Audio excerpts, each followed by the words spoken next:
scary stories. Before we begin, please like, subscribe, and comment where you are watching from. Thank you. You told yourself it was just a stretch of desert. Miles of sun-hammered silence, endless heat, and dust too dry to hold memory. Just dirt and distance. Nothing to fear.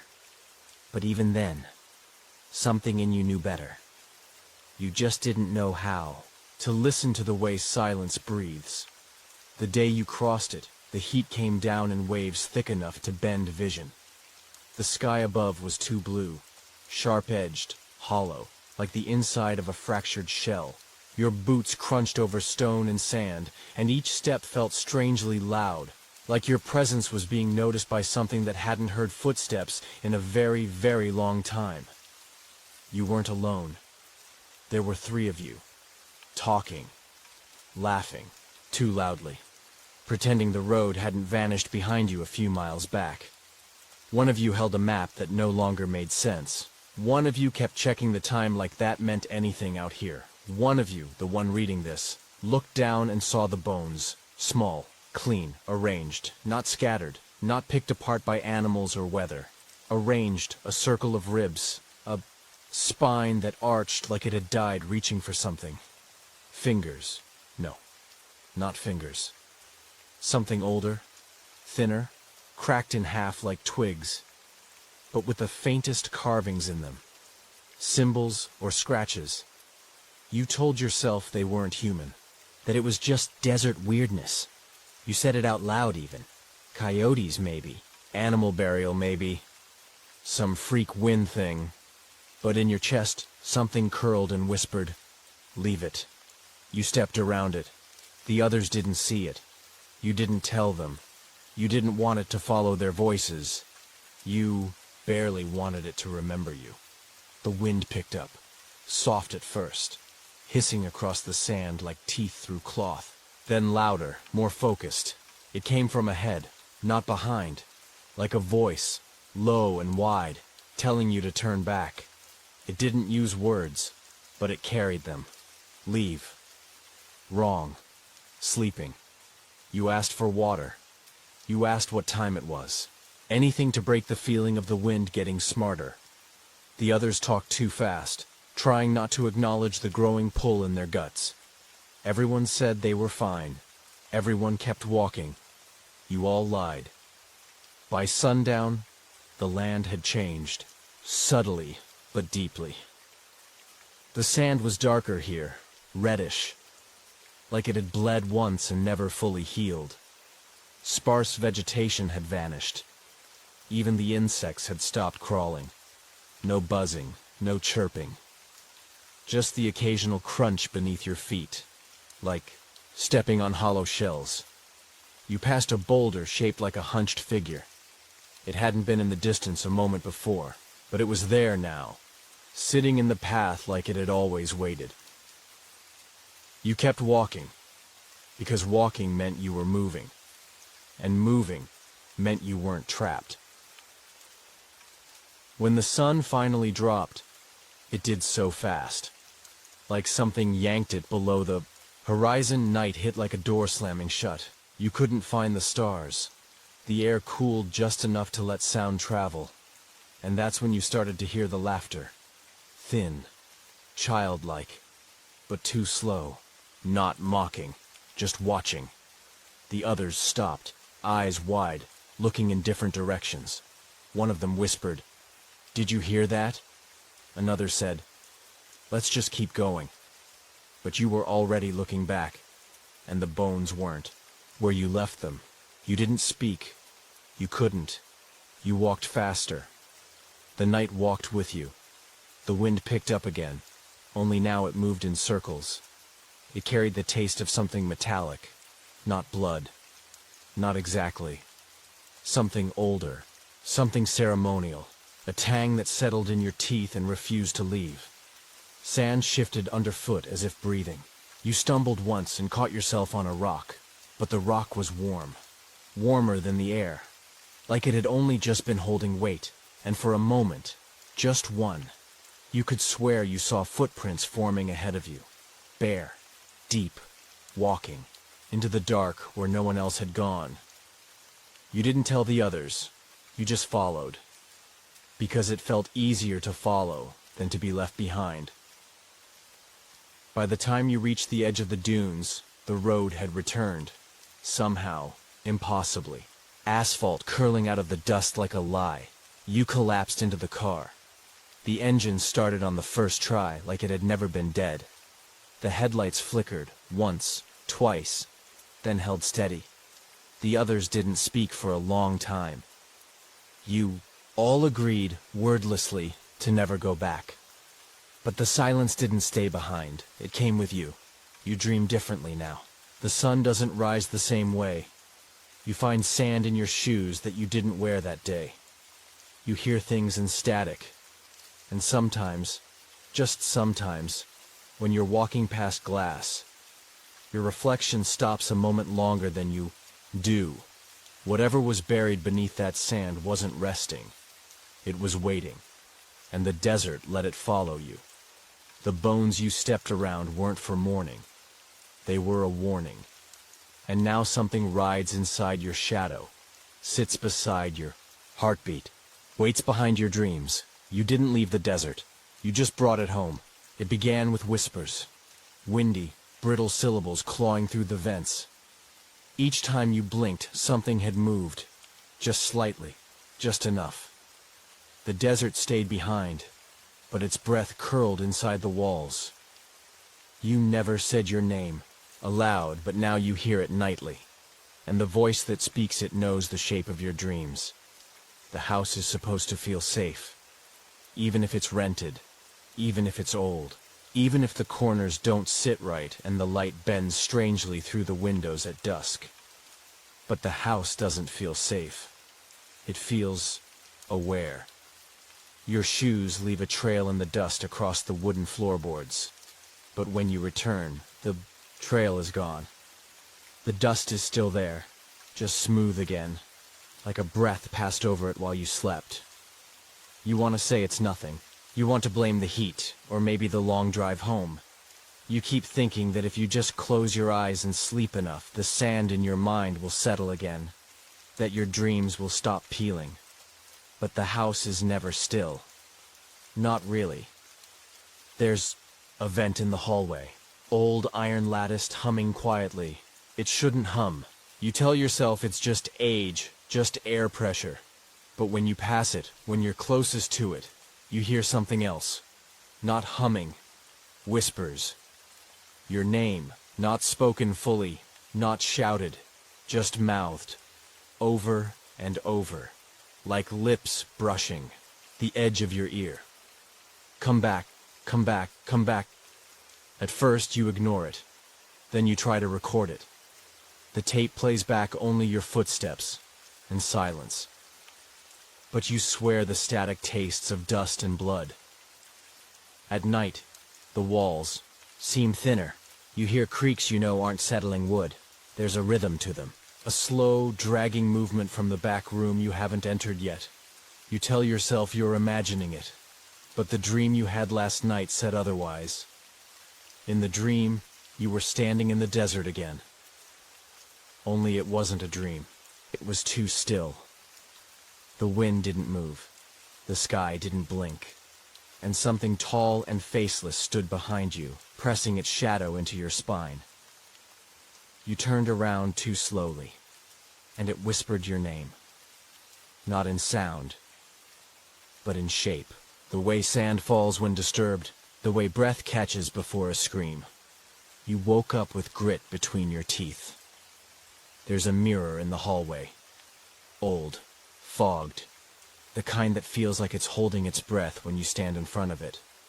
Sometimes, when you pass it in, the dark, you see the outline of something just behind your reflection. Not you, not quite. It leans closer than your shadow. It watches you when you blink. And when you whisper your name to yourself to feel sane again, it whispers it too. There are scratches now, on the baseboards, inside the closet doors, and carved into the underside of the kitchen table. Your name, written backward. Not your handwriting, not the same spelling, just wrong enough to make your skin crawl. The others don't speak much anymore. They're tired, jumpy. The same dreams twist in their sleep. One of them wakes up each night at the same time. 2:03 a.m., always saying the same thing. Someone's knocking, but no one is ever there. And yet the door handle stays warm. You tried burning sage. You tried music. You tried sleeping in the living room with the lights on. But none of it works. Because it isn't about ghosts. It's about memory. And something wants to be remembered. You think of the bones in the desert, how they were laid in a circle, not by man, not by nature, by something that knew how names work, something that understood invitation. And when you crossed that line, when you stepped over that circle, you didn't just see it, you were seen. You didn't bring a thing back with you. You brought a part of you back twisted. The vent keeps whispering. You've stuffed it with cloth. You've covered it with furniture. Still, the whispering grows louder, sharper, like it's grinding your name through teeth. There's a hole behind it. You looked once, shoved your phone in with the flashlight on, snapped a picture. You've deleted the photo now, but it didn't go away. Even now you remember. A tunnel of sand, damp walls pulsing slightly, a symbol at the end, carved in what looked like bone, and in the corner of the frame, just barely visible, an eye, open, watching, not blinking. You dropped your phone that night. You don't remember picking it up, but you still use it. And sometimes, when you take pictures now, your reflection isn't in them, but something else always is. You haven't spoken your name in days. The others don't either. You all avoid the vent, the mirror. You avoid each other. You try not to think about what it means to be forgotten by your own name, to be called by something else. But deep down, you know, it's not calling you to hurt you. It's calling you to change you. And when you finally answer back, when you let it finish your name with its dry, cracked voice, you'll stop being you altogether. You avoid the mirrors now. You do it without thinking, without drama, without fear even. Like how you stop reaching for a hot pan after one burn. Your body knows something your mind is still pretending not to. And yet, sometimes you still glance. Just a glimpse. Just long enough to wonder if that reflection blinked too late. It started with the bathroom mirror. The old one, silver-lined and slightly rusted, with a crack in the corner like a closed eye. You stood there one night brushing your teeth, late, half asleep, and you saw yourself watching yourself a second too long. Not your eyes in the glass.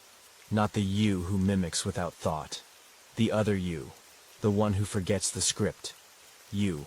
Remember the breath catching in your throat. The ache of the toothbrush pressed too hard.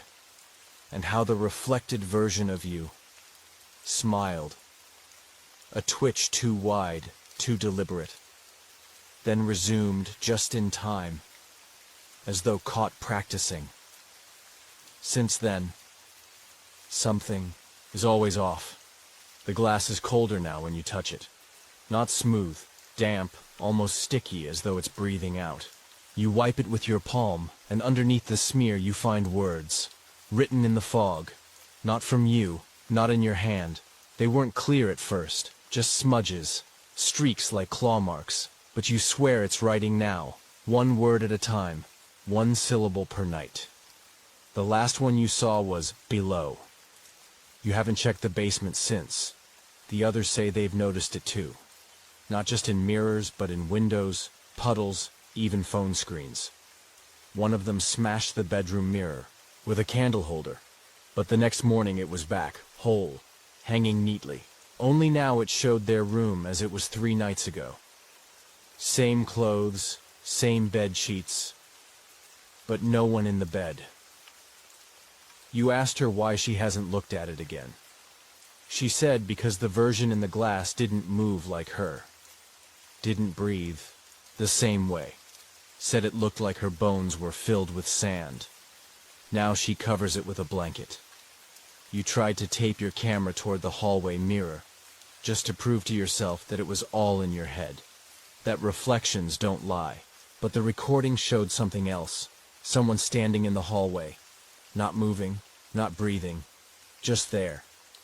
At first, you thought it was you, until you realized the figure had no face, just smooth skin where features should be, as if the mirror was still deciding who to show.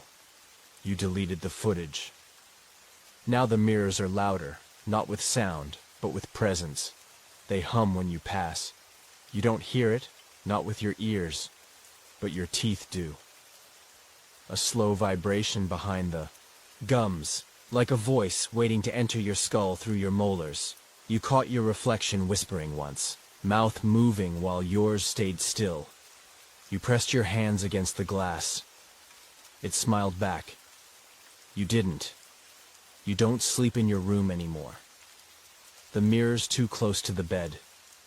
You swear it watches you as you drift off, like a second set of eyes placed just wrong, just far enough to make you doubt your own. Last night, someone scratched at your bedroom door, slow, patient, no knocking, just long, dragging fingernails. When you opened it, no one was there, only the hallway mirror, fogged over. But your footprints were wet. The others have gone quiet. One hasn't left her room. Another mutters to herself now, saying the same phrase, over and over. Don't answer. Don't look. Don't return. You don't ask what she means by return. You think you know.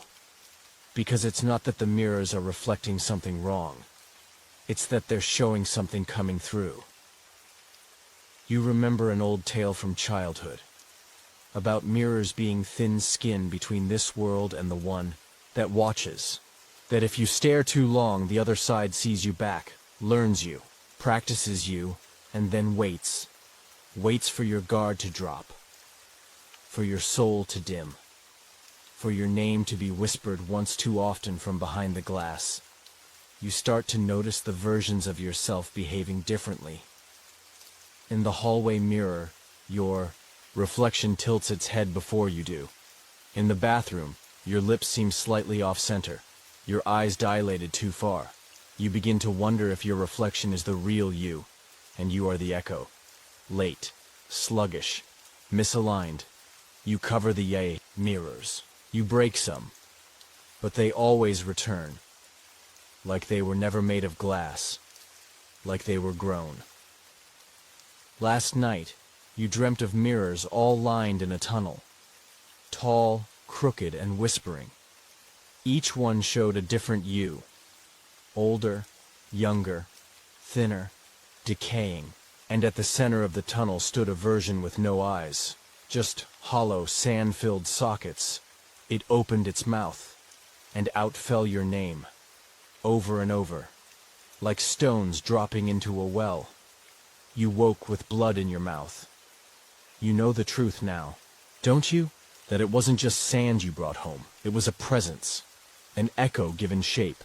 And mirrors are how it learns. Mirrors are its thresholds.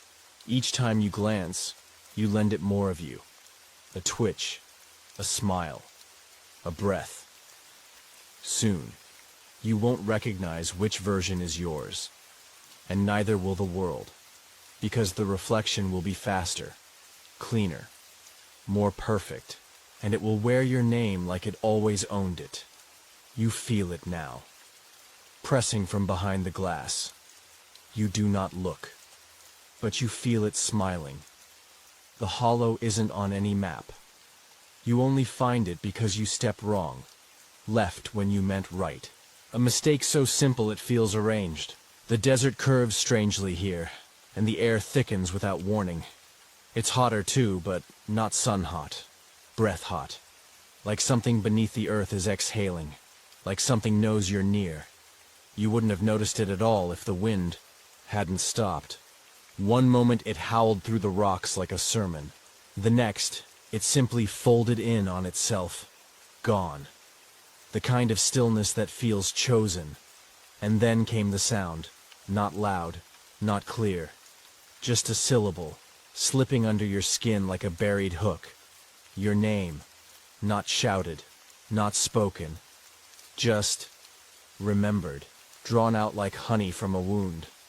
You freeze, and the sand shifts beneath you, not underfoot, behind you. You turn too slowly, nothing there, just that hollow.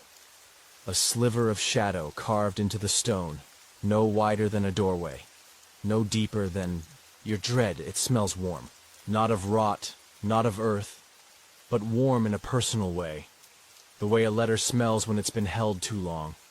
You breathe in and know, somehow, impossibly, that the scent is you. Not perfume, not sweat, you. All your memories, your skin, the air that left your lungs years ago.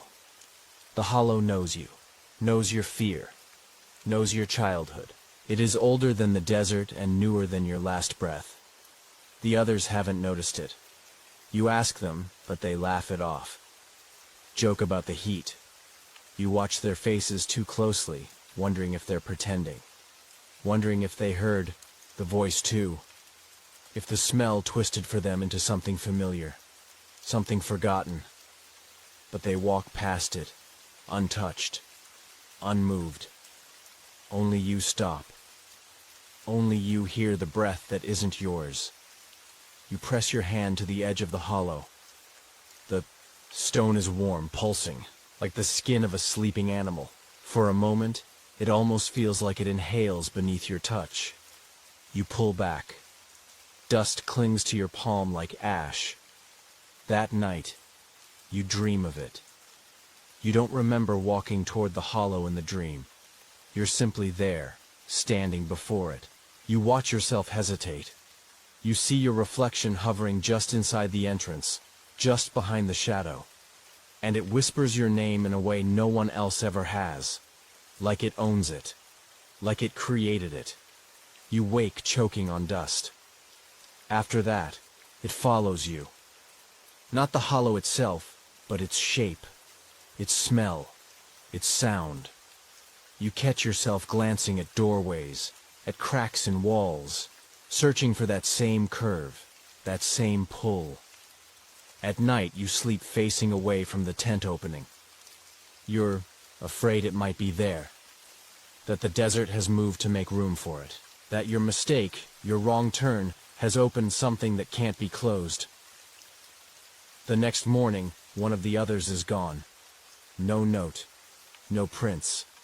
Nothing but a stretch of sand marked by something large dragging something unwilling. You don't say what you think. That it wasn't an animal. That the tracks don't lead toward anything, but circle in perfect arcs, as if something hunted without moving. As if the hollow itself reached out. The wind returns, but it sounds different now. There's a rhythm to it, like breath, like syllables. Like someone humming in a language your blood almost understands. The others feel it too now. Not all of them, but enough. One starts sleeping, with her boots on. Another keeps turning around like someone's behind him. No one mentions the hollow. No one looks at it anymore. But it's always there. By the fifth day it's bigger, just slightly. Just enough that your spine notices. And it's deeper now, dark, yes, but not empty. The shadow inside is heavier, occupied. The smell has changed too.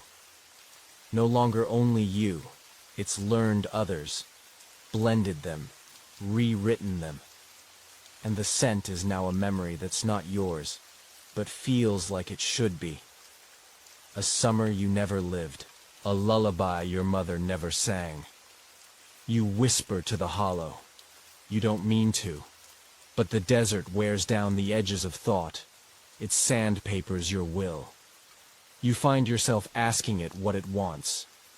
It answers with silence that echoes, and you realize it doesn't want anything. It waits because the hollow is a mouth, and your name is the meal. Not screamed, not devoured, swallowed. One by one, the others go quiet. They forget words. They forget names. They forget they're afraid. You find one sitting in front of the hollow, not speaking, just staring, hands buried in the sand up to the wrists. He won't move when you touch him. Just keeps blinking, slowly, like someone remembering how to be human. You don't ask him what he sees. You already know. You find a stone in the shape of your initial outside your tent. Placed. Not naturally. Formed. Not accidentally there. Placed with care. The same way bones were once arranged around the hollow's rim. A warning, maybe. Or a summoning. You hold the stone in your hand too long. It warms. At night, the wind stops again. And in the silence, something scratches at the canvas of your tent. Not like claws, not like branches, like fingernails. Your name again, carved into breath. You don't sleep, you don't eat, you just wait. Because you understand now. The hollow isn't a place. It's a promise, a shape that knows your shape. A story you were born already inside of. You lie awake and listen to your name being said in the voice of something without lungs. And when you close your eyes, you smell yourself decaying from the inside out. You don't notice it the first time. Just an extra indentation beside your heel in the morning. A double step where there should only be one. You tell yourself it's the wind, that maybe you shifted in your sleep, that your nerves are eating shadows again. But the second morning, there are more. Prints beside yours, matching you stride for stride, but they're wrong. Not in shape, but in intention. Each one too perfect, like someone trying to draw what a foot should look like from memory. Too crisp, too deep, as if something heavier wore your skin. The others are noticing things too. Eli whispers he saw someone circling the tents last night. Not one of them. Not any of you. Something pale. Not glowing. Just too clean against the dark. He says he almost called out. But it looked like you, and that stopped him. Because he knew you were asleep. Knew it couldn't be. And still, it walked like you. The sand doesn't lie. That's what they say here. And it hasn't. But it's begun to repeat. Footprints from days ago reappear in the exact same place, facing the wrong direction. You check your boots against them. The treads match. But the depth is wrong, and they lead nowhere. Worse, there are footprints around your tent that go in, but none that come out. You wake in sweat, covered in a fine sheen of grit, as if something sifted sand onto your chest in the night. Your boots are unlaced when you know you tied them. Your mouth tastes like the desert. Dry, mineral, and bitter with something that isn't quite fear. It's recognition. You start sleeping with your hands clenched, fingers dug into your own wrists. You wake with red crescents marking your skin. You know they're yours. You think they're yours. The others are becoming quieter. They stare too long at the ground, as if the patterns are whispering. Eli stopped walking beside you. Says your gait feels wrong. That it sounds like you're dragging something behind you, even though your arms are free. You laugh it off, but you hear it now. A second rhythm, half a beat behind. You stop. It stops. You run your fingers through the sand. Nothing there. But the prints are beside yours. Always beside yours. As if the desert is memorizing you, one step at a time. That night, someone screams. You all bolt upright, flashlights flaring, but the sand around the tents is undisturbed. No prints, no movement, just stillness, pressed tight like a held breath. The scream came from Mara's tent. She's inside, alive, but she won't speak. Just keeps staring at her feet. Won't let anyone touch them. You finally lift the corner of her blanket when no one's looking. The soles of her feet are raw. Not scraped. Flattened. As if she's Been walking in place all night, pressing herself into the sand, deeper and deeper. The flesh almost gone. Just pressure prints now. Skin turned to memory. No one asks what she saw.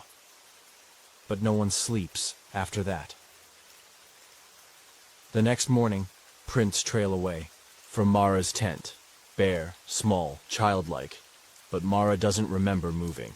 Her feet are wrapped. She hasn't left the tent. Still, the prints go far, beyond the ridge, curving back and around, returning to stand behind each of your tents. There are too many now. Yours, hers, its. Some in pairs, some solitary, some in patterns too precise, like someone practicing. You whisper to the others, "What if it's not walking with us?" Eli answers, "What if it's learning?" You find a set of prints that match yours in every detail, except the left foot is reversed, the toes pointing backward. The gait is almost right, but it would walk like something bent at the waist, arms dragging low. Still, it follows you. Still, it gets closer. You test it once, late at night. You walk in a strange circle, crossing your own tracks. Back and forth. Dizzying lines. A loop that should make no sense. You wake to find the pattern perfectly mirrored, redone in deeper, cleaner tracks, as if something replayed it with more confidence. The wind has stopped again. You've begun to dream of things in mirrors that do not move when you do. Of walking beside a shadow that begins to cast a face. Yours, but not yours. A smile that forgets when to stop. Eyes that blink out of rhythm. The prints change on the seventh night. They're no longer beside yours. They're ahead. And then, inside. You don't find them immediately. You feel them first. The tension in your chest when you unzip the tent. The air smells faintly of sweat, not your own, and dust, and something else. A sour, earthy scent like wet clay and blood. You look down. Prints, one pair. Your boots. Your tread. Facing. Outward. The sand is still falling from the edge of your cot, as if something stood there. Watching. Still warm. Still you. Still. Becoming. You tell yourself it had to be done. That you had no choice. That silence was better than what it kept whispering in the dark. It wasn't alive when you buried it, at least not in the way a person is. It didn't bleed. It didn't cry out. But it watched. It knew things. And it wouldn't stop copying you. Wouldn't stop getting closer. You had to act. You remember its eyes, how they looked like yours until they didn't. Too wide, too bright. Like it had never blinked before. Like it was still learning how. The others didn't ask questions when you dragged it past the last dune. They stood quiet, staring at the horizon while you dug with your hands. Not tools, not shovels, just fingers. Nails breaking, skin splitting. You wanted the desert to swallow it like it swallows water, like it swallows secrets. But the sand isn't. Silence, its breath. Every handful you threw over it was like covering a drum with a blanket. You felt its weight, but you still heard the sound beneath. Like a heartbeat slowing, like it was pretending for your sake, letting you think it could be buried. At night, the wind shifts again. The air smells like turned soil. The camp is quieter than usual, not peaceful, holding its breath. And when you close your eyes, your dreams don't start where they used to. They start beneath. The world is upside down. Sand pressed to your back. A weightless feeling, like floating in earth. In the dream, you open your mouth to scream, but sand pours in, and something is whispering just behind your teeth. Words in your voice, but none you've ever said. You wake choking, your mouth full of grit, your fingers still clawing downward. In the morning, there's a mound outside your tent, soft and round, like something newly buried. You didn't put it there. No one will look at it. Not even Eli, whose hands shake now when he reaches for his boots. He says the prints came back in the night. They circled his sleeping bag from the inside. You ask what he means. He just looks at you and says, "Didn't you feel the breathing?" The mound disappears by afternoon, flattened, the sand pristine again. But your pack is open, your knife missing, your journal left behind, its pages covered in red dust. Not blood, not ink, just dust. The kind that settles in places you didn't know were open, and the words aren't yours. You read them aloud without meaning to. They taste bitter, like metal and old teeth. The ink curls on the page, and you feel watched. Not from the edge of the camp, but from beneath your feet. You walk carefully that day. You try not to press too hard. You think maybe if you move gently, you won't wake it again. But it's not asleep. That night, Eli digs. You wake to the sound of scraping, soft and urgent. You unzip your tent and find him barefoot, scooping sand into piles with his arms. His eyes are closed, mouth moving in prayer or apology. You call to him. He doesn't stop. You grab his shoulders and he finally opens his eyes, but it isn't him looking back. It's your reflection. No flicker of recognition, just your face, staring into yours, confused by the interruption. Eli blinks and comes back. He looks around and starts crying. Says he doesn't remember starting. Says he was dreaming he was trapped under the dunes and digging upward, but the sand kept falling in, that he felt something pressing into his back. Something with your voice, telling him not to struggle. You don't sleep. None of you sleep. The wind is full of movement now. Not sound, not song, but motion. Something crawling just below the surface, like the earth is full of limbs trying to stretch upward. You whisper into the dark, "We buried it." The sand shifts beneath your mat. A breath or an answer. You check the burial site in the morning. You swear it should be flat, undisturbed. But there's a hole, small, delicate, like something pushed upward. Not all at once, but slowly, like fingers. Something was buried, and something unburied itself. You don't tell the others. You start dreaming of being hollowed, of waking with your ribs peeled open and something climbing inside to see how it fits. You dream of conversations you never had, with voices that mimic yours too well. You begin to wonder, if something copies you perfectly, what if it's not pretending anymore? What if the version you buried was never the imitation? What if you were? The heat becomes unbearable. Your skin cracks at the lips. Your eyes ache. But you can't shake the feeling that you were the thing buried. That something took your place while you weren't looking. That you're walking in the body that was never yours. That your soul is the sand now, shifting, falling, waiting for someone else to unearth it. Eli disappears the next night. No screams, no struggle, just the sound of something sighing as it leaves. You follow the prints, bare feet this time, wide steps, calm. They lead straight to the burial site. But there's no sign of a struggle. Just one deep indentation, like something stepped back into its own grave and covered itself lovingly.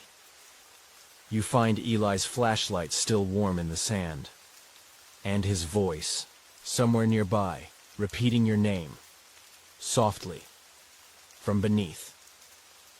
There's a moment in the desert, just after night falls, when everything forgets to move. The wind stills. The sand holds its breath. The insects hush like they've been warned. And the stars blink above you like dim, watching eyes. That's when the howl begins. You're sitting by the fire, listening to the hiss of the wood when it reaches you, far off, at first. A high, strained wail carried by distance. You tell yourself it's the wind, that it always sounds like that across empty spaces, that this place plays tricks. Echoes carry, trees whisper lies. But this doesn't echo. It climbs, it rises. Not wild, not lost. Not the cry of a coyote or the mad bark of a desperate dog. It sounds wet, thick, like something dragging its voice out through a torn throat. Everyone hears it. No one speaks. The fire crackles too loud. You try not to breathe too deeply. You think, maybe if you're still, whatever made that noise will forget the way here. Maybe it hasn't marked you yet. But then the wind picks up again. Just a breeze at first, and with it, the smell comes. Rot. Not death, not quite. Not the sharp sting of decay. This is different, thicker. Like something old waking in wet skin. Like something that's been growing instead of dying. You reach for your bag and find your knife missing again. No one mentions it. No one moves. Eli's gone. You keep forgetting that until you hear the footsteps pacing the edge of camp. Slow, dragging, like someone not used to feet anymore. You call out, just once. The pacing stops. Then the howl comes again, closer. This time, you hear the inhale before it, like it was waiting to be noticed. You tell yourself to stay near the fire, but fire is light, and light makes you seen. So you step away, just a bit. The sand sighs under your boots, the wind brushes your cheek like a cold finger, and something howls again, lower this time. A question, a call, an invitation. You press your hands to your ears. The sound is still there, not from outside, but inside now, in your chest, in your teeth. Like your bones are remembering a song you've never learned. Someone, Rachel maybe, starts to cry. Quiet, bitter tears. She mutters something about her brother. Says she heard him out there, calling for her. But her brother's been dead 3 years. The fire flares, and for one moment, just one blink, the flame burns black. You stare at it too long. It starts to stare back. You turn away and find yourself facing the open desert. No footprints, no sign of motion. Just a vast sheet of dark sand under a purple sky. But then, you see it. Something standing far out, thin, bent, watching. You can't make out a face, can't say if it's man or shadow. But it's tall, still, too still. And then it moves. Not toward you, but with you. Like a reflection that stopped reflecting. You step back, it steps forward. Only when you sit by the fire again does it stop. But the howling starts once more, now fractured, splintered. A dozen voices in one scream.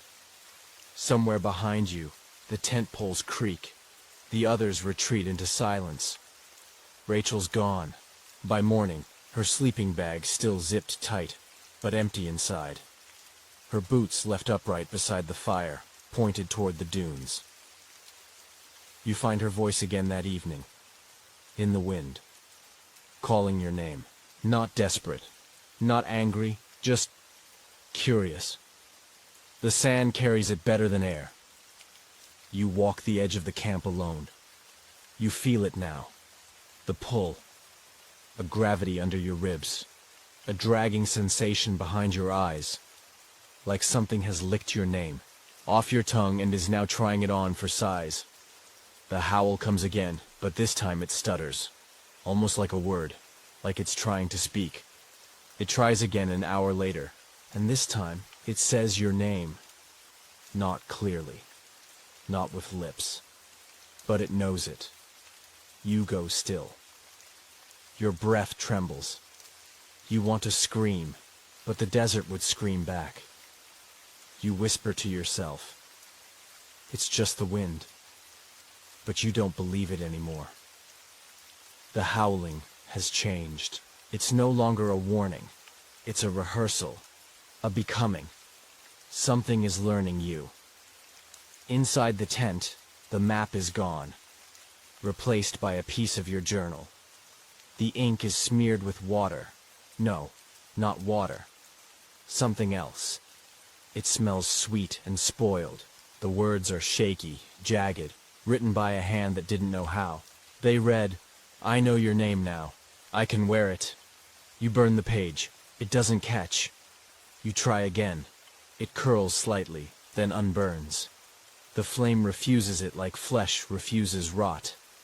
You throw it into the fire anyway. You close your eyes. You try not to hear your voice calling out to the dark. But you do. You always do. Sleep comes late now, if at all. When it does, it arrives like a punishment. Not the soft slip of dreams, but a drowning. A thick pull behind your eyes, like fingers curling around your brainstem, pressing, down until everything goes dim. You don't remember lying down. You don't remember closing your eyes, but you wake with sand in your mouth, and the sound of your own voice whispering. Only it's not your whisper. Not quite. It's your cadence, yes. Your phrasing, your tone. But the words are unfamiliar. Ancient. Too round in the mouth. They echo in your chest like old prayers or forgotten lullabies. You sit up. The fire is a smear of red cinders now, half choked by wind and ash. Everyone else is asleep, or at least pretending. But you're listening, because the voice is still speaking, from your own throat, without breath. It drips out of you like water from a cracked pipe. You feel your vocal cords twitch, your teeth part, but your lungs don't move. Your chest stays still. No breath, no exhale, yet your voice continues. A woman's name you've never heard before. A number, a sound like tearing silk. Then silence. You clap a hand over your mouth. Your skin is clammy, cold. You wait. The fire doesn't blink. Then, from behind the tent wall, your laugh, low, raspy, dripping honey and malice. You freeze. You don't laugh like that. No one does. It's a performance, a voice wearing your smile, a mockery of your joy. The others start waking now, one by one, murmuring nightmares. Eli is still gone. Rachel hasn't returned. And now Jonah is kneeling by the edge of camp, staring at the dunes with salt streaks on his cheeks, eyes wide and unfocused. He won't say what he saw. But you see the bruises on his throat, thumb-shaped. That night, you stay awake. You try to. But again, the dark pulls you under. And this time you wake outside the tent, standing, facing the sand. Your bare feet burn. Your fingers are bleeding. You're holding something. A bird, maybe. Dead. Hollowed. Pressed against your chest like a child's toy, and you're humming, a lullaby you've never learned. You drop the bird. Its wings twitch, but it doesn't fly. It sinks into the sand, swallowed. You taste blood and metal on your tongue, not yours. Older. Then, the voice again. Clear this time. Inside your head, but not of it. It says, "Your body is learning how to be mine." You scream. No sound comes out. You run back to the tent and wake the others. But they don't wake right. Their eyes are wrong. Glassy. Veiled. Their lips move, but only sounds come out, not words. Hissing. Clicking. Jonah grabs your arm. His mouth opens, and your voice comes out. It says, "Why do you keep pretending you don't belong to me?" You yank away. You run. You scream into your own palms and beg your voice to stay yours. Later, when you finally rest, someone records you. You don't ask them to. You don't remember falling asleep. In the morning, they play the audio. You hear yourself whispering names. names that none of you know.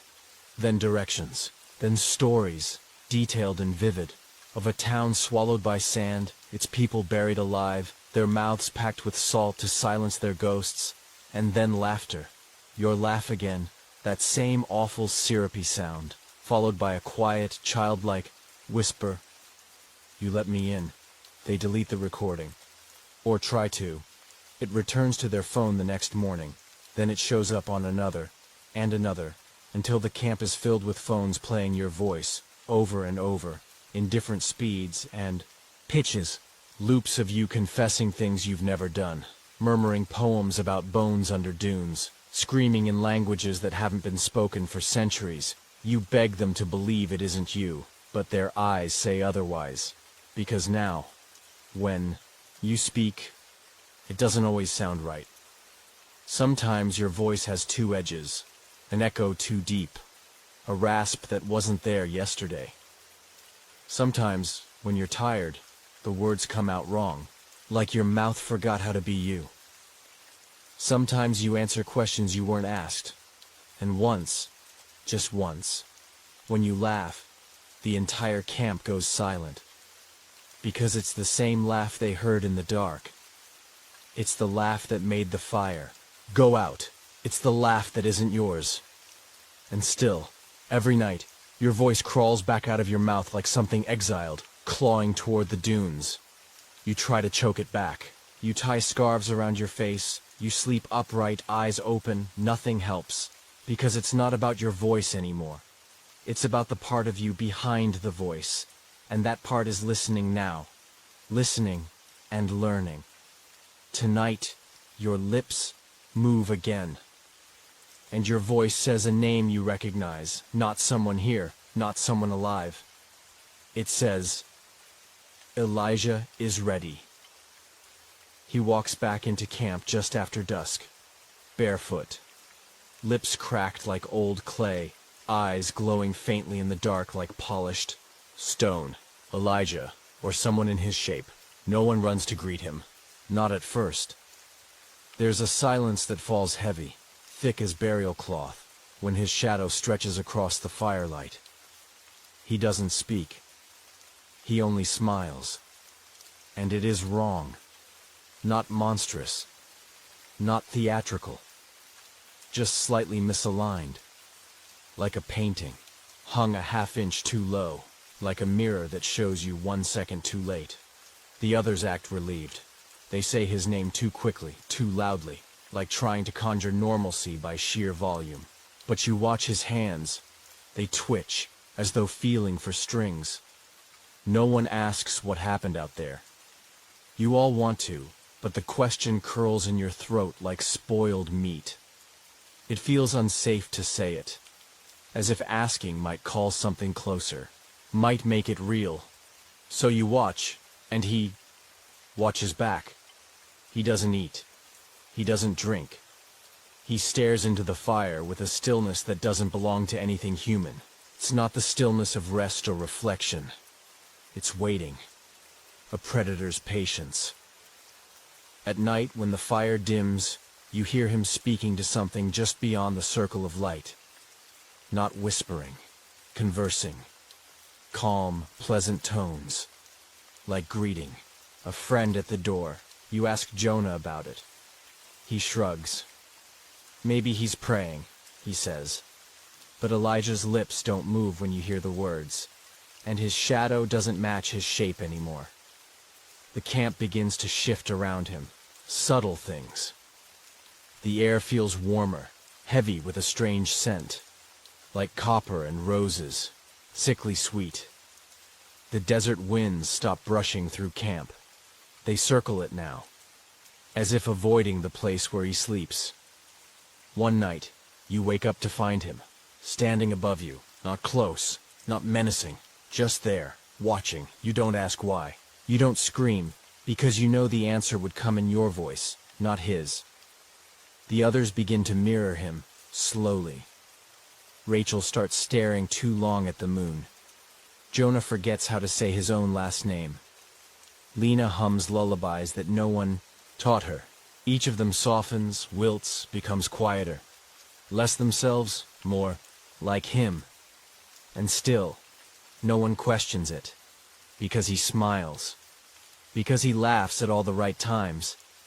Because he still looks like Elijah. But you remember Elijah. You remember how he walked. The awkward lilt in his step. The way he used to fidget with the zipper of his coat.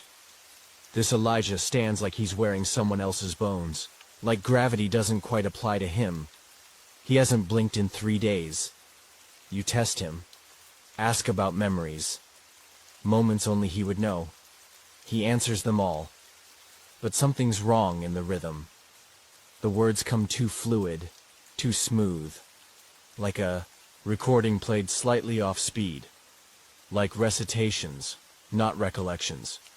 You ask him about the day he got lost in the rain as a child.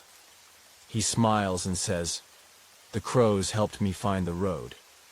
But you remember. It was your mother who found him, soaking wet, crying behind a gas station. There were no crows. When you press further, he turns his head slightly. Just enough for you to see the edges of a smile that stretches too far. "I remember what matters," he says. "You don't sleep." That night, the desert starts feeling smaller, the sky lower. Time folds strangely, as if the hours are repeating themselves. You light the fire 4 times in one night. The stars change places mid-sentence. And Elijah, he begins humming. It's a slow ancient hum, like stone grinding against bone. The sound vibrates in your teeth. When he hums, the wind stops. The fire freezes. Even your thoughts feel muffled. Rachel begins humming with him. Then Jonah, then Lena. Only you resist. For now, you try to leave. Pack a bag, walk toward the ridge, but the sand shifts beneath you. You find yourself circling, always back to the fire, back to him. He watches your return with a softness that terrifies you more than any anger. "You'll understand soon," he says. One night, you catch him digging behind the tent. Not with tools, with his hands. He's unearthing something. You can't see it fully, just glimpses. Cloth-wrapped shapes, symbols scorched into stone. Teeth, so many teeth. You back away. He doesn't follow.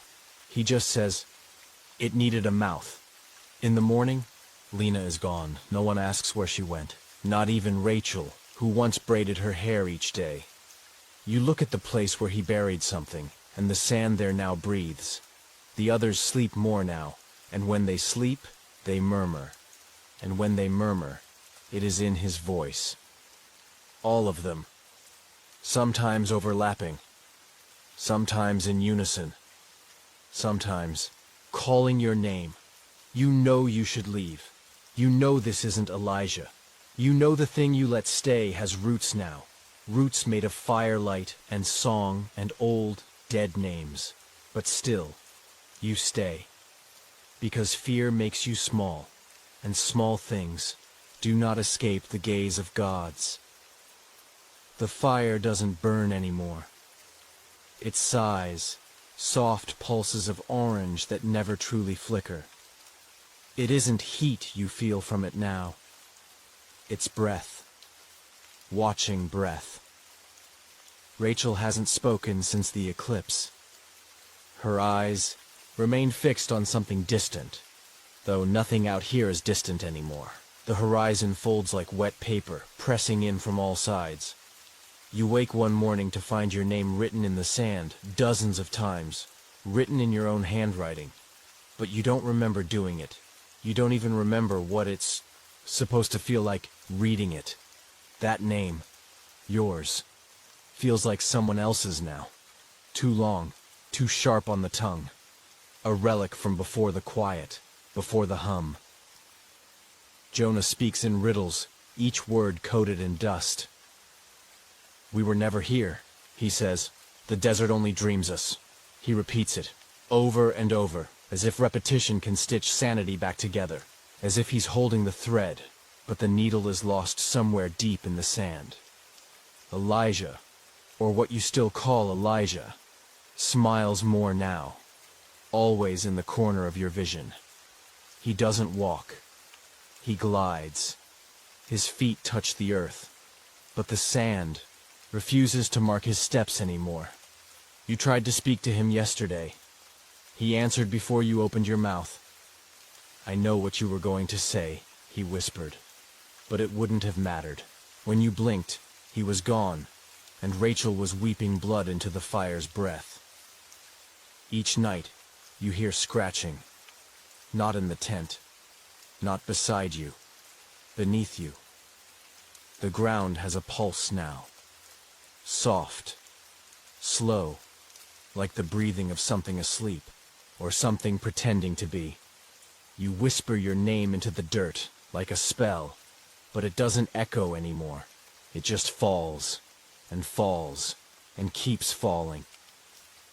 You don't know how long it's been since the crossing. You don't even remember crossing. Did the dunes ever end? Did the sky ever turn? Somewhere behind your ribs, a thought scratches to be let out. You never left the place where you first saw the bones. You buried it. You buried yourself. One morning, you wake up and find Jonah carving symbols into his chest. He doesn't wince. He doesn't bleed. He turns to you, grinning. They needed somewhere to write the new names, he says. And you understand. In a cold, sudden wave that turns your stomach to ash. You understand what's been happening. The desert isn't just a place. It's a mouth. And you've all been swallowed. Not whole. Slowly. Piece by piece. Lena disappeared first. Not because she ran, but because she was taken. And now, the desert wears her shape. It wears Elijah's voice. It wears Rachel's lullabies. It wears you. You feel yourself unraveling like old cloth. You try to trace back to who you were, what you feared, who you loved, the sound of your mother's voice. But it's all sand now. It crumbles when touched. One night, the wind returns, but it speaks in your voice. It tells you things you forgot, things you never wanted to remember. It tells you your real name, and it is not a name made for speaking aloud. It is made for kneeling, for feeding, for belonging. You find your own footprints circling the camp, dozens of them, all fresh. You haven't walked today. You haven't moved. And yet the path winds tight, like a trap around your fire. A spiral, a snare, a sigil.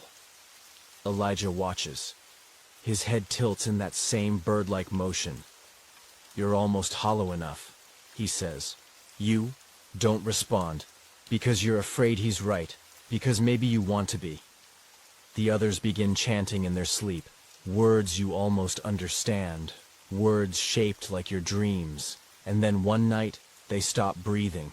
All of them, but they don't die. They just stop needing to. You're alone, and not alone. The sand speaks now, without sound. It presses against your thoughts, folding itself into your spine. It tells you a story, about a traveler, about a fire, about a crossing, and about what waited underneath. You reach for your reflection in the basin of still water. But the face you see has no eyes. It opens its mouth and your voice crawls out and it says, "You were never meant to leave." I don't remember hearing the click. It was so soft, like a mouse sneezing in the corner of a rotted wall. But it changed everything. That's how it always starts, right? Something small, something forgettable. Then it festers. Then it takes. We had just moved into the old farmhouse after Dad died. Mom said the change of scenery would help us heal. She was wrong. This house had layers, and not the kind you peel back and clean. The kind that breathe when you're not looking. That watch, from inside, The basement was off limits. Mom said it was unsafe. The stairs were rotten. The bulbs didn't work. But on that gray October afternoon, when the rain wouldn't stop pelting the roof, and I could hear my brother Eli's laugh echoing from memory instead of reality, I went down anyway. The air shifted as soon as I opened the door. Cold, but not like winter. Cold like forgotten places. Cold that grew teeth. I took my flashlight, and every step creaked under me, like the wood was whispering, like it knew something I didn't. The basement wasn't empty. Cardboard boxes were stacked like tombstones. Tools rusted over time lined the wall. A workbench stood against the far end, covered in a dusty tarp, and on top of it was the box. Not a regular box. Black wood, the kind that looked burned. Strange carvings along the edges, not words. Marks, like someone with broken fingers etched them into the surface with a nail. I should have walked away. Should have shut the door and never come back. But Eli used to say I was too curious for my own good. That curiosity was a kind of hunger. I opened it. Inside was a reel-to-reel tape recorder, ancient and mechanical, with cracked knobs and a thick layer of dust. Beside it, a tape labeled "Do Not Play," D. Kessler, 1964. The name rang no bell, but the writing, it looked like it was scratched in with something sharp, and red had soaked into the label. It wasn't paint. I laughed nervously, like someone was filming me for a prank. I turned around, shining my flashlight, expecting to find my friend Sam behind me, or Mom with her arms crossed. But I was alone. Except I wasn't. A creak came from the dark corner behind the furnace. Not a rat. Too heavy. I froze. My breath misted in the air. And then, a whisper. A whisper that sounded like my name, but wrong. Twisted. Like it had been chewed on before being spoken. Jessica! I didn't scream. I didn't move. I just stared into the corner until the whisper faded into the walls like smoke in lungs. Something told me, no, warned me, not to touch the tape. But my fingers were already on the player. Already loading the reel. Already pressing play, the recorder whirred to life with a dry cough, then silence, then static, and then a voice. "This is Daniel Kessler. If you're hearing this, God help you. I trapped it once.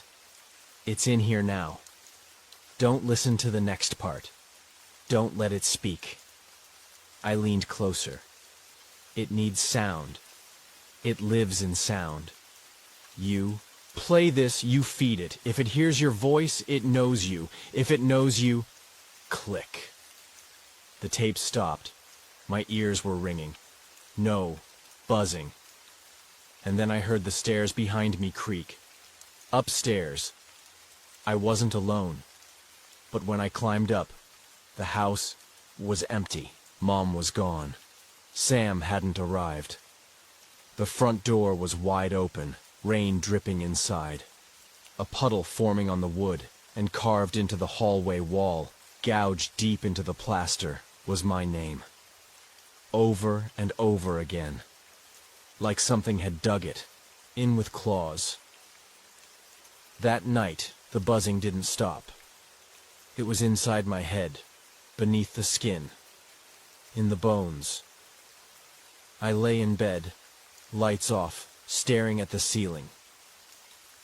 From the floorboards below, I heard the recorder spinning, even though I hadn't touched it again.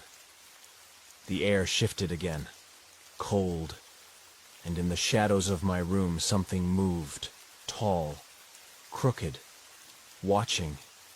It didn't speak, but it didn't need to, because deep inside my chest, where fear nests, I knew. I had played the tape, and it heard me. I thought maybe I dreamed the thing in the corner. Maybe it was just my grief. Maybe it was Eli. That's what Mom would say. But nightmares don't leave claw marks in drywall. By morning, the hallway wall was clean. The gouges were gone.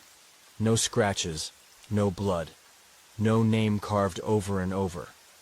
But I remembered. I always remember. The recorder was still on the floor of my room, still warm, still humming. I didn't touch it. Not again. But it hummed like a heartbeat. Or a growl. School was useless that day. My ears were ringing. The static hadn't left. It crawled under my scalp like ants. In biology, I zoned out completely. My pencil moved on its own, scribbling in the margins of my textbook. I didn't realize what I was drawing until Sam nudged me. "Jess, what the hell is that?" I looked down. It wasn't doodles. It was symbols, like the ones carved into the black box. Circles, spirals, lines crossed like broken ribs. I hadn't drawn them. Not really. My hands had moved, but they weren't mine. Sam came over after school. He always does.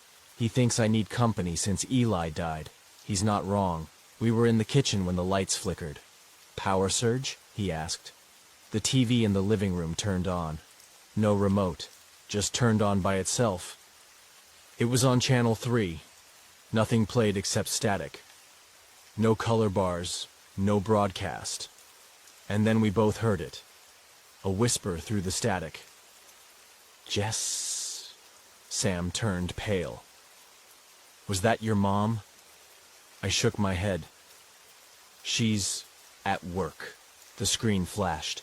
For just a second, a frame, a face, upside down, white eyes, mouth too wide, like it had been cut open to smile. Then gone, just static again.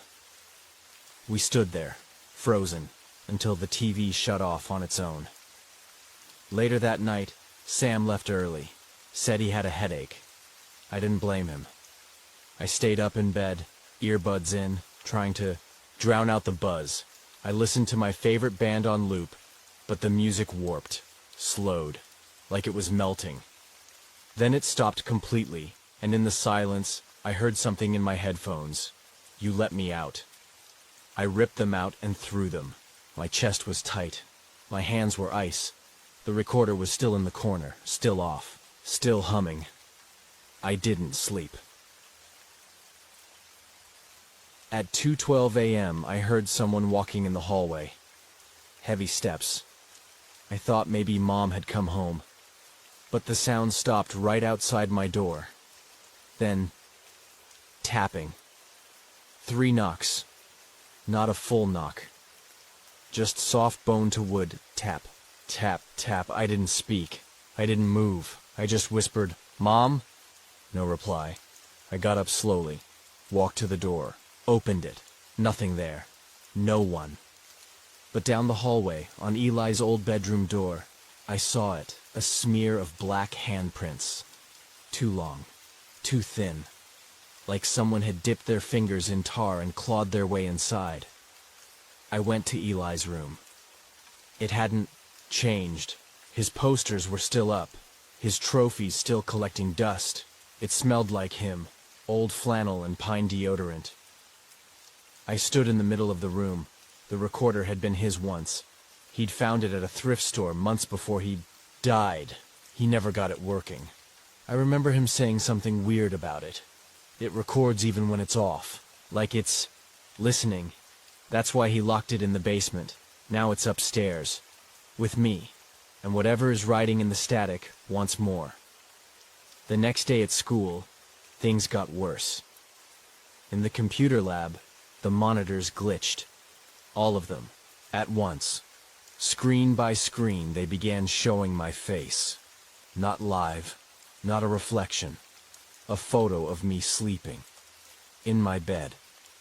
Someone had taken pictures of me. Someone, or something, was watching. Everyone stared.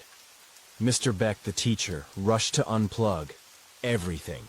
But one monitor stayed on and showed Eli, my dead brother, standing in our basement, mouth open, eyes black, and behind him, A shadow, tall, twisted, bent backward like it was broken at the spine. Then the screen went black. I lost it. Screamed. Ran. Out. Threw up in the hallway trash can. Sam found me in the bathroom. "What's happening to you?" I didn't want to say it, but I had to. I played the tape. He frowned. "What tape?" "The one Eli found. It wasn't broken. It was trapped." Sam looked scared, but not of me, of what I was saying. He leaned close. "Jess, you remember what your brother was doing before he died?" I nodded. "Paranormal stuff. Demonology. EVP recordings. He said he was hearing voices in the static." I felt my stomach drop. "He said something was trying to get out," Sam whispered. That night, I burned the tape recorder, poured gasoline on it, lit a match. It screamed, not like metal popping or paint blistering. It screamed a real, human, hellish scream that rose into the air like it was alive. I dropped the match, covered my ears, cried. The fire rose. The smell was awful, like burnt hair and rot. Then it stopped. I looked up. The recorder was still there, untouched, not a single scorch mark. And sitting next to it now was something new. A photo.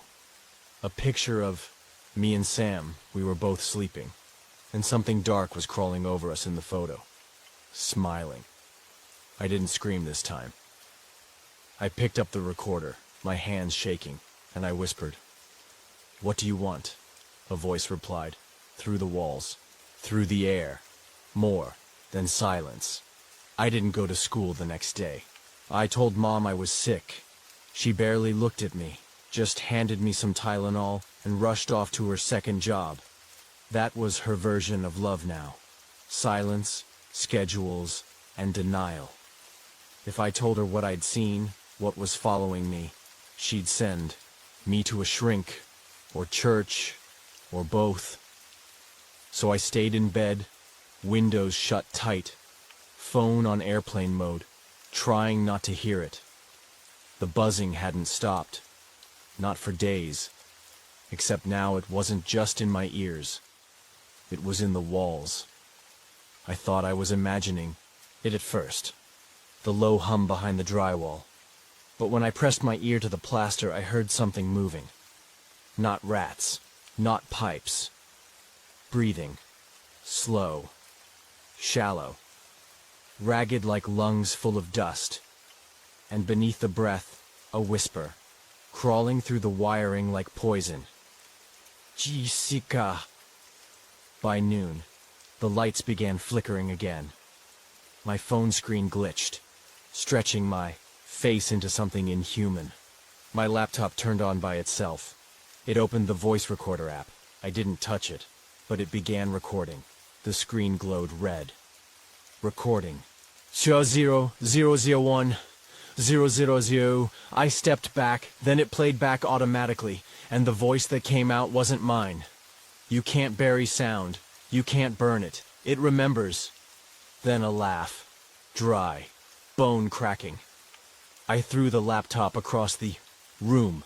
It landed with a loud crack, but it didn't break. It just kept recording. The screen didn't crack. The battery didn't die. And then a new file appeared. File name, Sam001. I froze. Sam.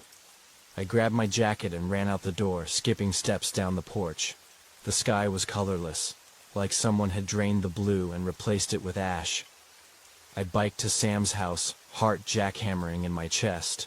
Every sound along the way, buzzing wires, crackling radios, barking dogs, felt twisted, like the world had a sore throat. When I arrived, his mom looked pale. "He's in his room," she said. "He's not talking." I found him in the dark, sitting on the floor. His nose was bleeding. "Sam?" He didn't look at me. He was holding his old Walkman, one of those dusty cassette players from the 90s. but it wasn't playing music. It was playing me. My voice, saying things I never said. You shouldn't have helped me, Sam. It's going to hurt you too. Then a second voice layered underneath. Wet.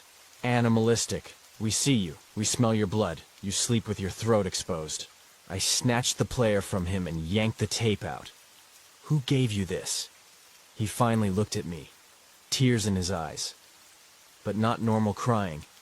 His eyes were all black. I backed away. Sam?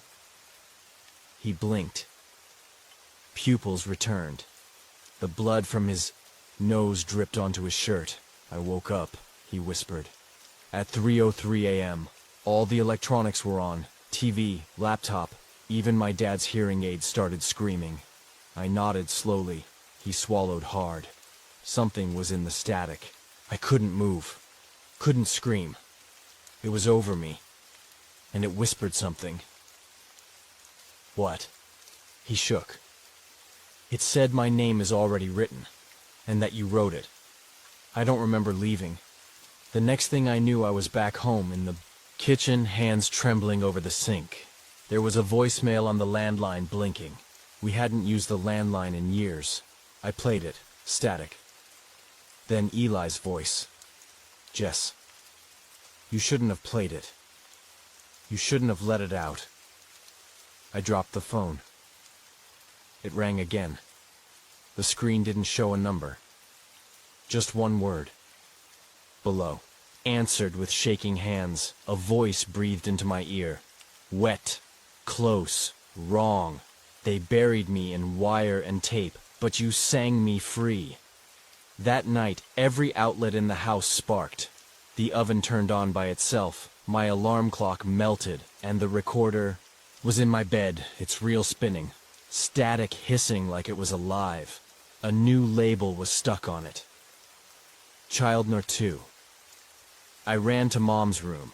She wasn't there, but the window was open, cold wind howling through it, and on her mirror, scratched into the glass, was a single sentence. She's talking to me now. I turned slowly. The recorder was on the dresser behind me, and the mirror, my reflection, didn't move. It stared at me, smiling, while I screamed. It started with the TVs, not just ours. Everyone's. At 3:03 a.m., every screen in town turned on, even the ones unplugged. Some blared white noise. Some showed footage from inside people's homes, like a security feed no one set up. One screen showed a girl brushing her teeth. Another showed a boy crying under his bed. And one showed me, standing in my kitchen, holding the recorder. Wasn't even awake yet, but there I was, watching, smiling. I didn't see it until I got a text from Sam. Turn on channel 3, right now. I did. It wasn't a show, not anymore. It was a looped video of a dark hallway, static crawling at the edges, and then a figure emerged from the black, not walking, dragging, long limbs folding wrong, its face hidden under a cloth bag, stitched at the mouth. But you could hear it, talking, in my voice. Let me out. I'm hungry. I remember the sound of your scream. Then its head turned toward the screen, toward me, and it whispered, Hi, Jessica. I threw the remote, pulled the plug from the wall, but the screen stayed on. It wouldn't shut off. I heard my own voice, laughing inside the walls. I heard Eli crying, his voice echoing in the pipes. I locked myself in the bathroom. My toothbrush was vibrating by itself. The drain was whispering. And when I looked in the mirror, I saw a second mouth under my chin, smiling. Sam and I met in the cemetery that afternoon. It was the only place we thought might be quiet enough. He looked hollow, skin pale, hands trembling. They're not just watching, he said. They're listening to everything. Through sound. Through static. He pulled out a sheet of paper, yellowed, folded a dozen times. Eli gave this to me, he said, a week before he died. He told me to never open it unless the sound started. Talking back, he handed it to me. My hands shook. I unfolded the paper. A name was written on it. In blood-red ink. Arthur Griggs, 421 Fallow Road. "Who is this?" I asked.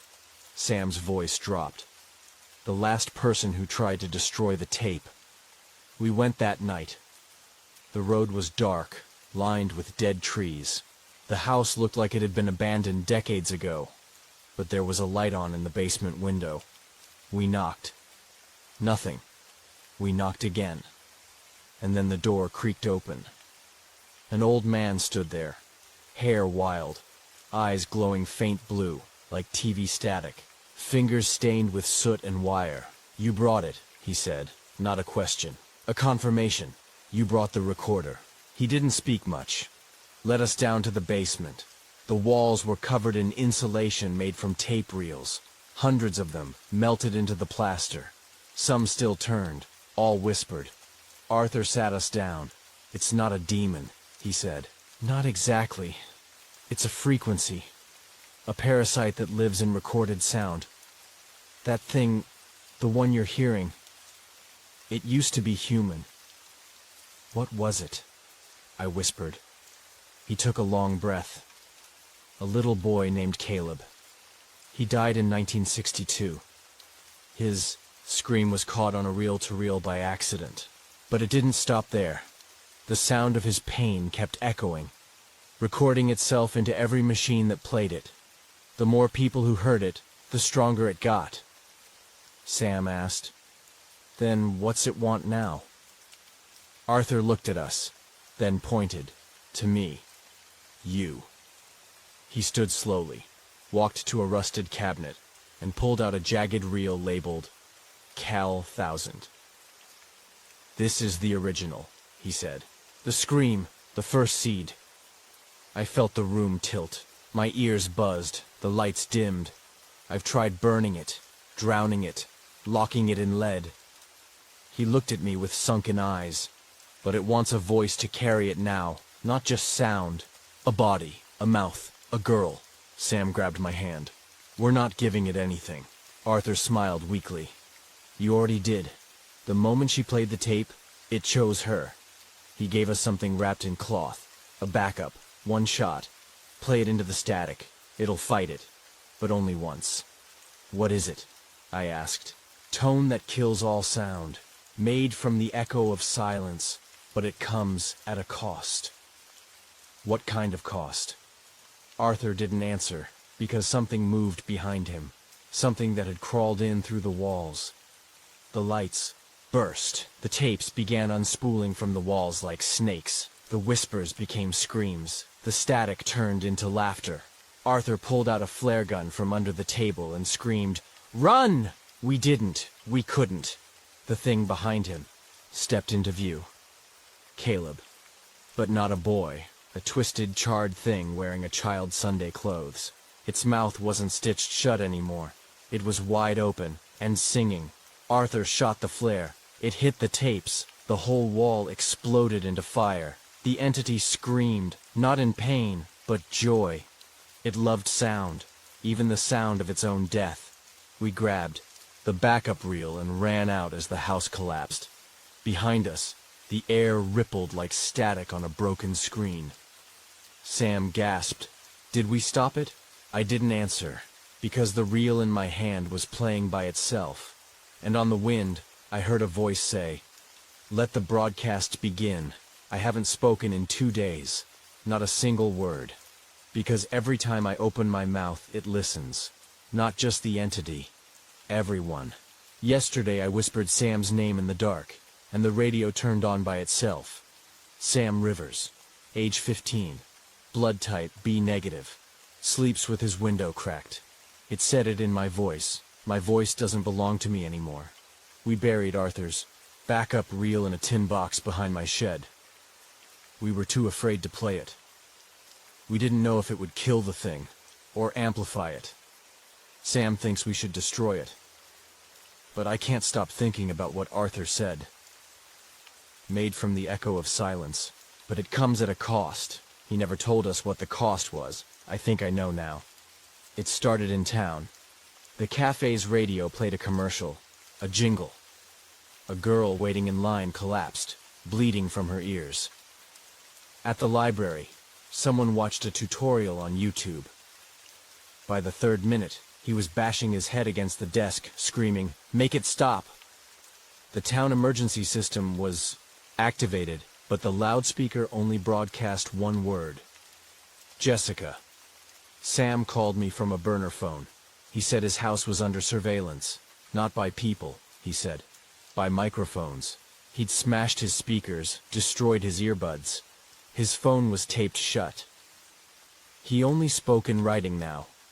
I started doing the same. Because the more I talked, the louder the world got. That night, Mom tried to speak to me. I wrote on a paper, "Please don't say my name." She didn't understand. Or maybe she refused to. She said it anyway. "Jessica, what's going—" The power went out.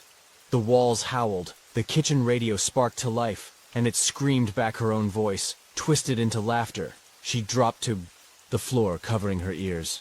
Blood leaked from her nostrils. She's not the same now. Her eyes don't blink right.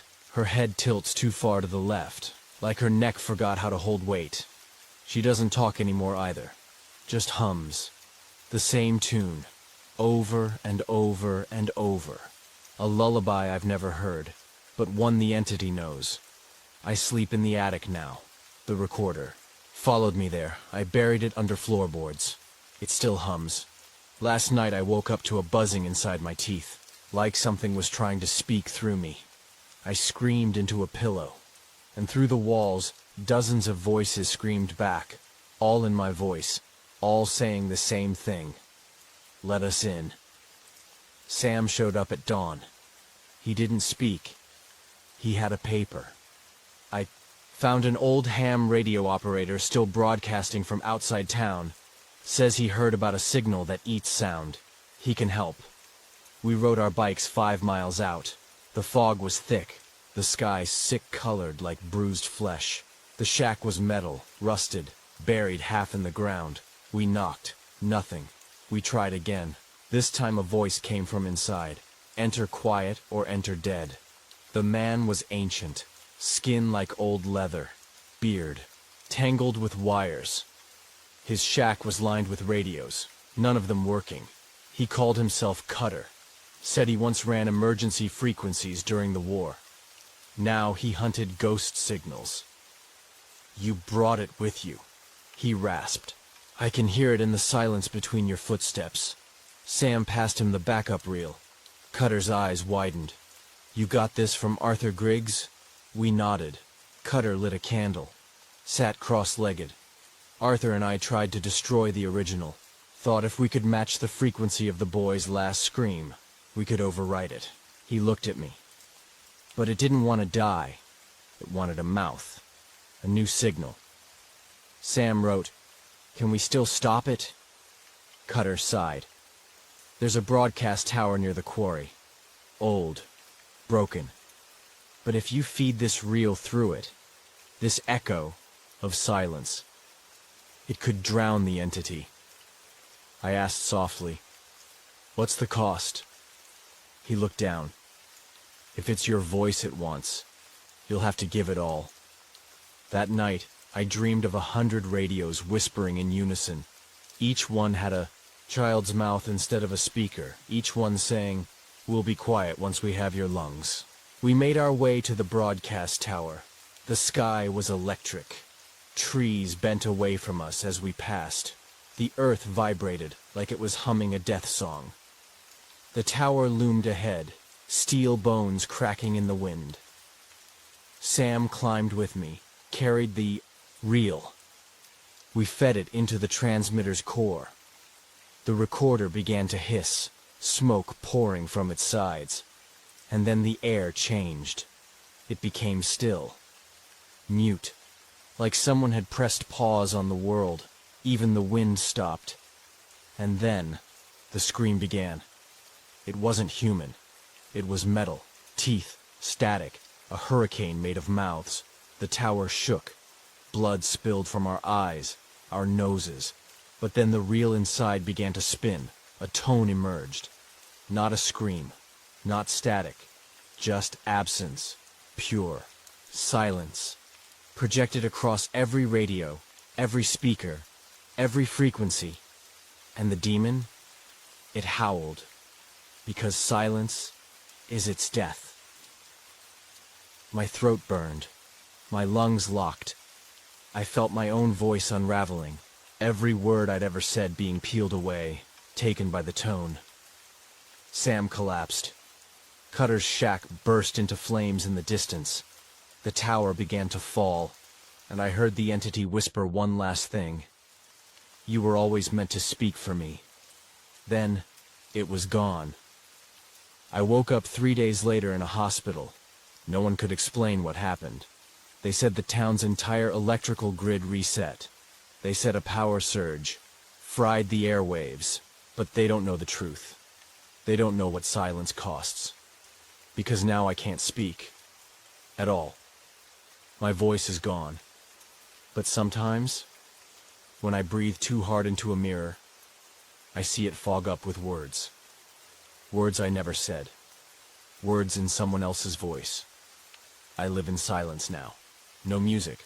No TV. No phone calls. No voice. I don't even hum to myself when I shower, because I know it listens. And sometimes I swear it still answers. They gave me a diagnosis. Selective mutism. Trauma-induced aphasia. I nodded. Let them believe whatever helped them sleep. The truth is worse. I didn't lose my voice. It was taken. Every word I've ever said, every laugh, every scream, is still echoing somewhere in the dark. And that thing, whatever it was, it's not gone. It's just waiting. Sam doesn't speak anymore either. We talk in notes. Or glances. He still sees it too. The static at the edges of shadows. The flicker in mirrors. The pause in the wind when you almost say a name. It left a piece of itself in both of us. Mom doesn't hum anymore. She just stares at the TV, always tuned to static, even though it's unplugged. Her lips move sometimes, but no sound comes out. Sometimes I think she's talking to it. Sometimes I think she's talking as it. It's been 89 days since the tower fell. I moved to the edge of town, into a tiny house without electronics. No power, no signals, just paper books and candlelight, and for a while, it worked. No voices, no whispers, no dreams. Until last night. I woke up at 3:03 a.m. The old baby monitor I found at a garage sale, a relic, plastic and yellowed, began to hiss. Just static. I hadn't even plugged it in. I walked slowly to it, heart already crawling up my throat. And then I heard it, a child's voice. Soft, gentle. Hi, Jessica. I found your voice. I smashed the monitor, but the static didn't stop. It poured through the walls, through the pipes, through the cracks in the wood, a flood of forgotten words, and every one of them was mine. The next morning, I checked the mailbox. Inside was a package, unmarked. No return address, wrapped in wax paper. I took it inside and opened it with shaking hands. Inside was a cassette, labeled in block letters, Child, Murder 3. I didn't cry. I just stared at it, and in the distance I heard a faint whimpering, a little girl, not in my house, not outside, but beneath the floorboards, crying softly, saying, "Please, don't leave me in the dark." I tore the floor open, clawing with bare hands, fingernails split, blood on the boards. Nothing there, just a second recorder, brand new, pristine, with a red light blinking. Recording. I backed away, but the voice still came, from the walls, the ceiling, my own mouth, though I hadn't moved my lips. You gave me everything I needed. Now give me someone else. I packed a bag that night, left the recorder buried in the earth. But as I walked through the woods toward nowhere, the wind carried a sound I'll never forget. A scream. My scream played in reverse and layered under it. A child's voice. Laughing. Now, wherever I go, the static follows. Somewhere, a tower is still standing. Somewhere, another tape is playing. Somewhere, someone else is listening. And when they press play, I'll speak again. Because I never really stopped, and neither did it. You begin walking the trail at dusk, not because you meant to, but because something in you waited too long to turn back. The last house, the last signal, the last sound of another soul all vanished behind a bend an hour ago. The world has grown, thin here, like paper left too close to fire, fragile, ready to curl. The Appalachian Trail stretches before you like an old scar, stitched between trees that lean just a little too close. Your boots crunch dead leaves and brittle twigs. But the sound is strange, too shallow, like someone else is stepping slightly behind, slightly after. You pause. The woods don't. Branches sway. Not with wind. There's no wind now. Only a wet stillness, like breath caught in a throat. You listen. Behind you, nothing. No voices, no hikers, no animals. But the quiet isn't right. It isn't clean. It feels occupied. You keep walking, and then you hear it. Snap. A single twig behind you. Measured. Gentle. Like someone trying. Not to disturb. You stop. So does it. You wait long enough for your heart to stumble over itself. The silence stretches until it almost becomes a sound of its own. That high, strained hum your mind invents when it wants to believe it's alone. But the forest doesn't let you believe. Not here. You take 3 more steps. Crunch, snap, crunch. Then, from behind, snap. Crunch, snap. Not echo. Not coincidence. Mimicry. Delay. Deliberate. You turn. No one. The trail behind you looks the same as always. Brown and winding, caught in the dying light. The trees hold their breath like they're afraid to speak. But you feel it now. That truth that gnaws quietly behind your spine. You are not alone. Still you say nothing, because saying it would make it real. Your phone's dead. You check it anyway. Useless, black glass. You consider calling out, but what name would you use? What voice would answer? So, you walk. Slower now. Listening. Watching the shadows where the branches fork. Those crooked hollows that seem just large enough to cradle something. Watching. The trail narrows. The trees lean in tighter, pressing close like an audience. Every step becomes something you borrow. Something you're allowed to take, not own. Another snap behind you. Closer, but no weight. No breath. Just the dry hush of leaves and something pretending it's not there. You whisper, "Who's there?" But your voice doesn't reach far. It folds into the air and drops. The forest absorbs it like blood into cloth. There's a rhythm to the steps now. Yours. Not yours. Yours. Not yours. A dance. But you don't know the partner. You pick up your pace. So does the other. You stop. So does it. This time, your body vibrates with the knowing. Not fear. Not yet. Recognition. Something is matching you. You spin. There. Just at the curve of the trail, where the trees tangle and the light falters. You think you see a figure. Not fully, not clearly. Just a darker dark. A wrongness standing still. You blink. Gone. But your pulse remembers it. Your mouth dries. Your skin hums like wire. You keep moving, even though every part of you begs not to. Soon, the sun slides fully below the horizon, and the trail becomes a memory of light, a ghost path, barely visible. Your breath shows in the cold, thin air, and each step feels stolen. Borrowed time, then you hear it again. Snap, but not behind, beside. To your left, the woods deepen, thicker, ancient. The kind of trees with hollow bellies and screaming rings. You don't look, you can't. Looking is an invitation. Instead, you speak, soft, almost pleading. I'm just passing through. No answer.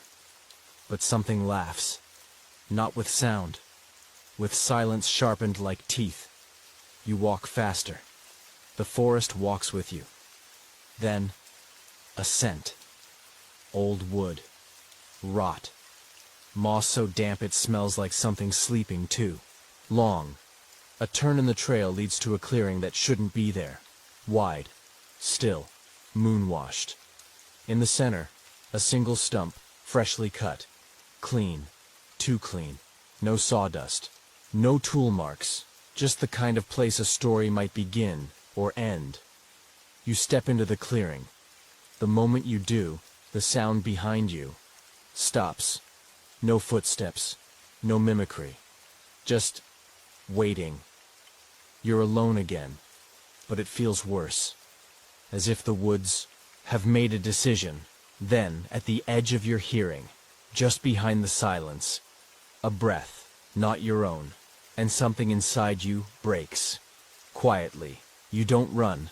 You walk. Too fast. Too straight. Hoping the trail will carry you somewhere the yet footsteps won't follow, but the path is shifting now, winding in ways you don't remember, curving back toward places you thought you passed. The trees repeat. The stones. The silence. Then, a single step behind you. Close. Too close. You whirl. There's no one. But the dirt is scuffed. The kind of print that happens when someone stops just behind you and leans in. You feel it. Their breath. On your neck. You don't scream. You whisper your own name, just to hear it, just to remember you're still you. The woods hold the name gently, like they've been waiting to learn it. And in the hush between heartbeats, you hear it repeated. Soft. Behind you. In your own voice. You. You. Never meant to stop walking. But the trail wound wrong, didn't it? Curved sharp, dipped sudden, bent in a way trails shouldn't. You were following daylight, or the memory of it. And then the trees opened, and the air pressed flat.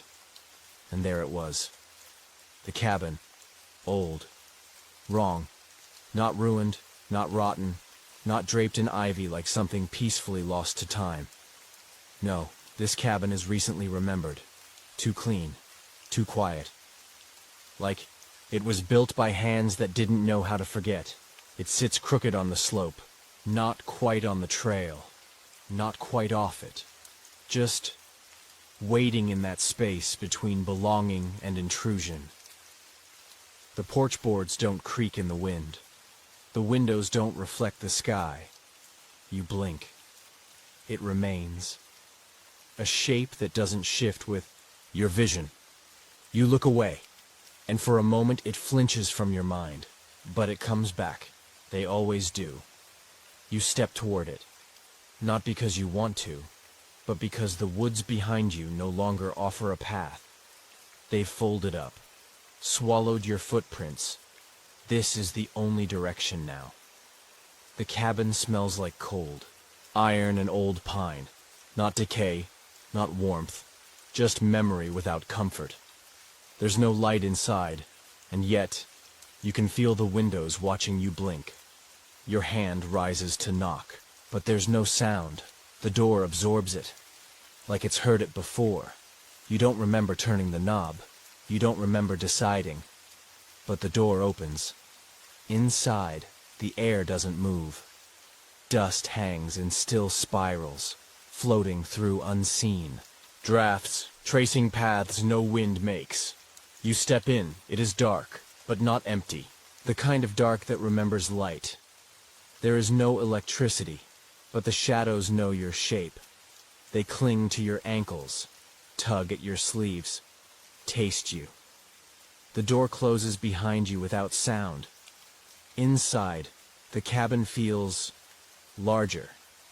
The hall stretches too long, the ceiling too high. Corners curl just a little deeper than they should. Your bag is here, set on the table. You stare. You were carrying it.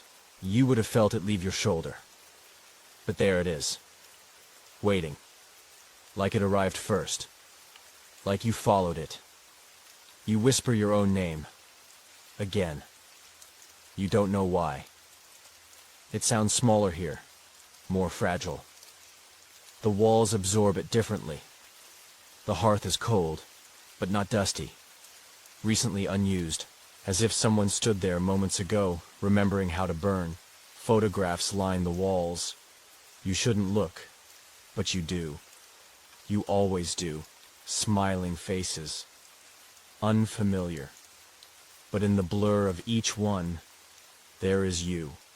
Not quite, but enough. Your eyes, your shape, your unease. In one photo, you're holding a lantern. In another, you're at the cabin door. In the last, you're asleep in the bed upstairs. That one makes your stomach hollow out. You step back. The photo shifts.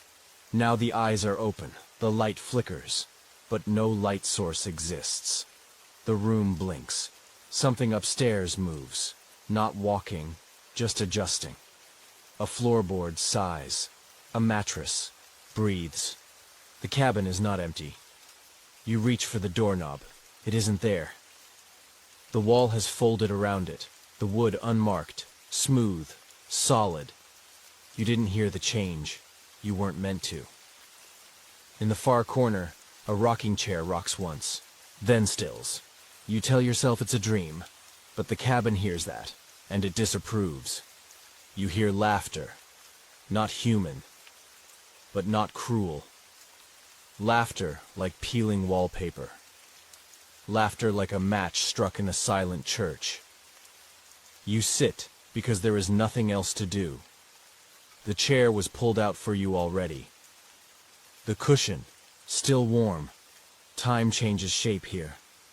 Minutes stretch like shadows. Thoughts echo back too slowly. You wonder, how long have you been here already? A day? An hour? Long enough for the cabin to begin remembering you back. Then, a sound upstairs. Footsteps, but not walking. Pacing. Someone, or something. Where's your rhythm now? And the house holds its breath, waiting for you to go see. The stairs groan before your feet touch them, like they already know the weight of you. Not just the weight of your body, the weight of your doubt, your dread, your soft refusal to become what's waiting. You ascend anyway, slowly, because you can't not. The wood beneath you sighs, not with age, with memory. Each step creaks like a question you've asked before in a forgotten tongue. The air tightens. It wraps around your lungs like a too small coat. Upstairs, the hallway stretches longer than the length of the cabin. Allows 4 doors, only one open. The others watch. You stand at the threshold of the open room. Inside, a bed, too neatly made, a mirror, a desk. No light, but the room glows with the suggestion of illumination, like it borrowed a memory of firelight from some other time. And on the desk, stacked in a quiet pile, photographs, all of you. Versions, takes, attempts. In some you're smiling. In others, your eyes are hollow. One shows you sleeping. One shows you staring directly at the lens, face half missing in the shadow, as if the photo caught a version of you that didn't want to be seen. You shuffle through them with fingers that feel detached.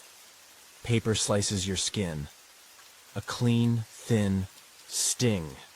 The blood beads red, and the photo beneath your hand begins to bleed too. You drop it. The cabin exhales. You look into the mirror, but you don't move. Your reflection does. Its head tilts, smiles, just a sliver too wide. Then stillness. You lean in. So does it. You blink. It doesn't. Your pulse tries to retreat into your ribs. You whisper, "No." The mirror fogs, not from your breath, from something behind the glass. A shape leans close from within. You see your eyes, but they're wrong. Hungrier. You back away.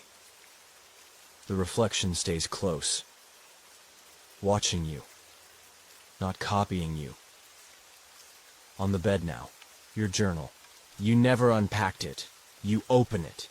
The entries are in your handwriting, but you don't remember writing them. Day 3. I watched myself sleep again last night. I think I whispered to myself in my dreams. But the voice came from the floorboards. Day 5. The cabin says I'm improving, that this version is stronger, more pliable, more mine. Day 7. The mirror stopped answering. I think it's because I tried to break it. But I cut someone else's hand. It wasn't mine. You flip back.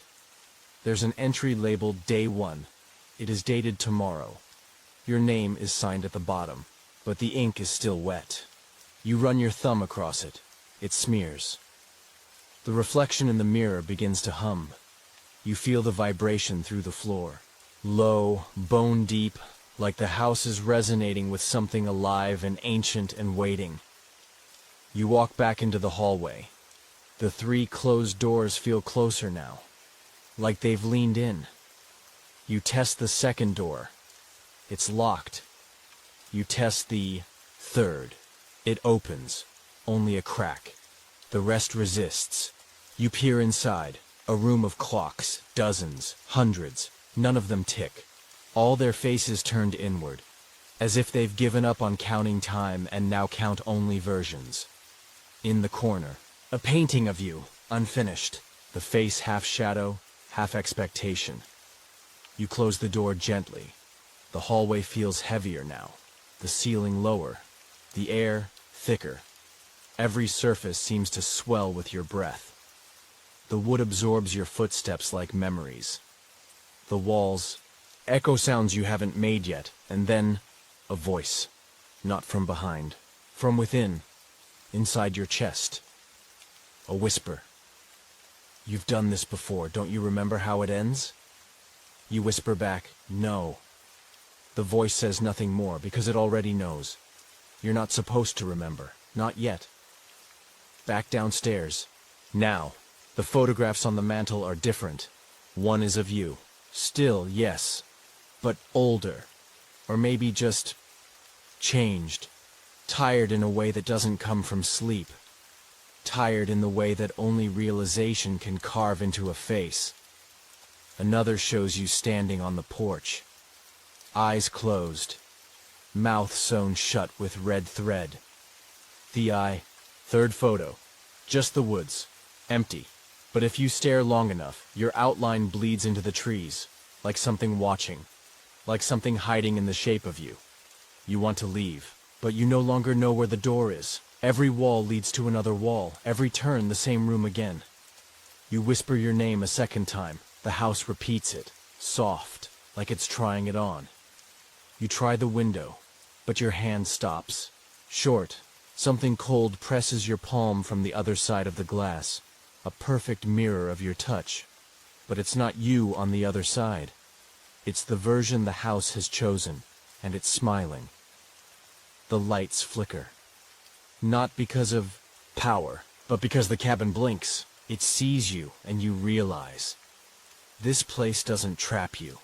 It copies you. It doesn't need to keep your body. Only your possibility.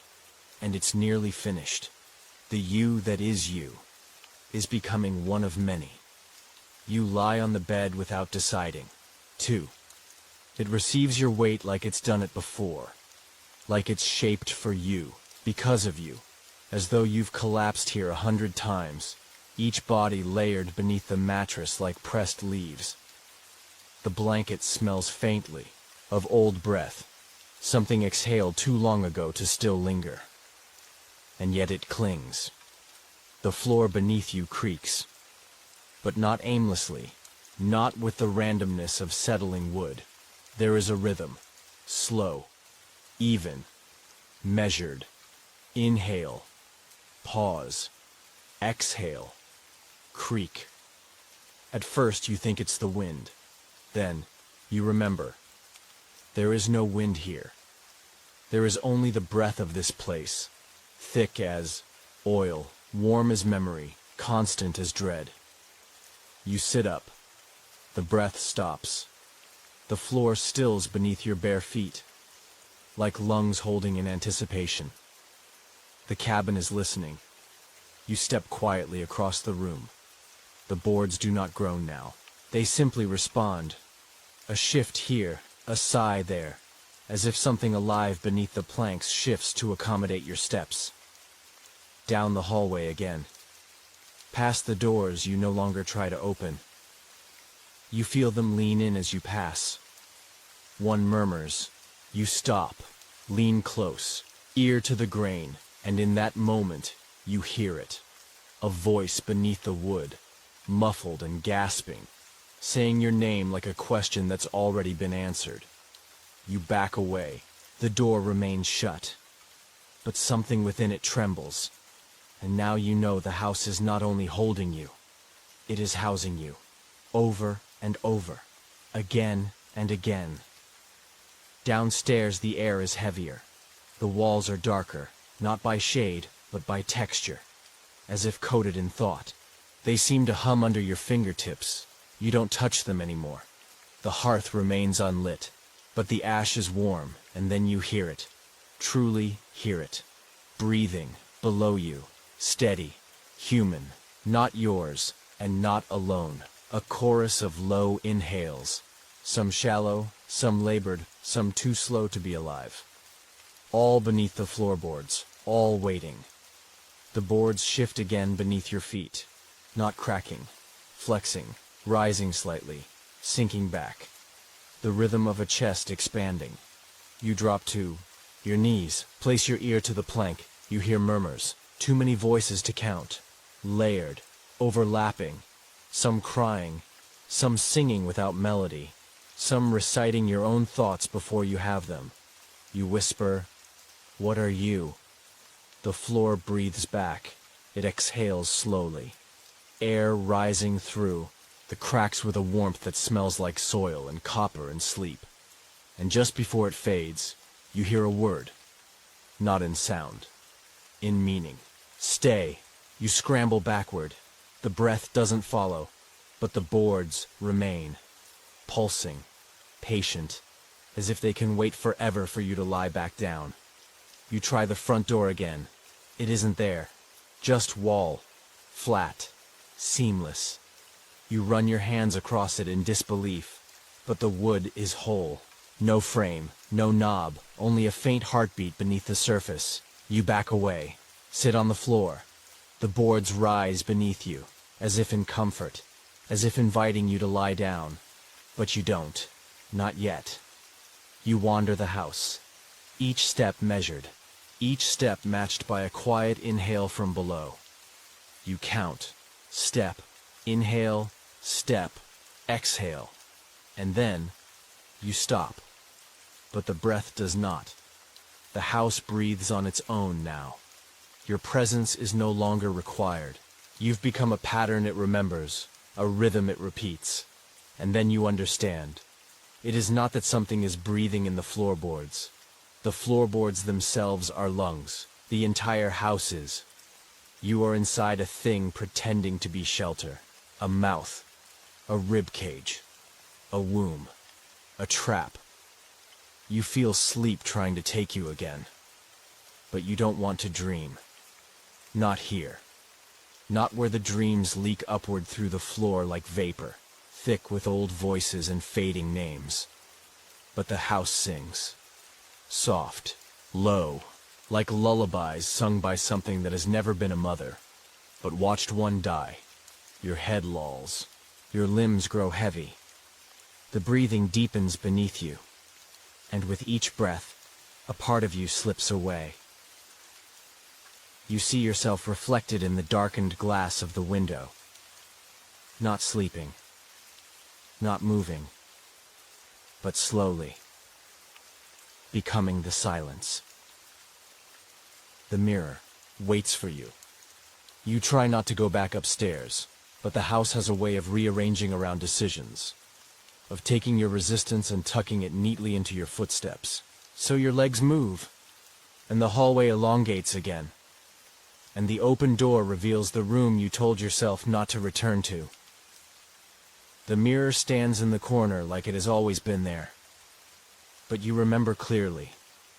It wasn't. It wasn't when you first arrived, and it wasn't yesterday. Unless this is the yesterday you've forgotten. Or tomorrow. Come early. The frame is carved in looping, unnatural curves. Dark wood that gleams like it's been wept on. There's no dust, no fingerprints. Only that glossy surface, waiting to hold you. You approach. Not slowly, not cautiously.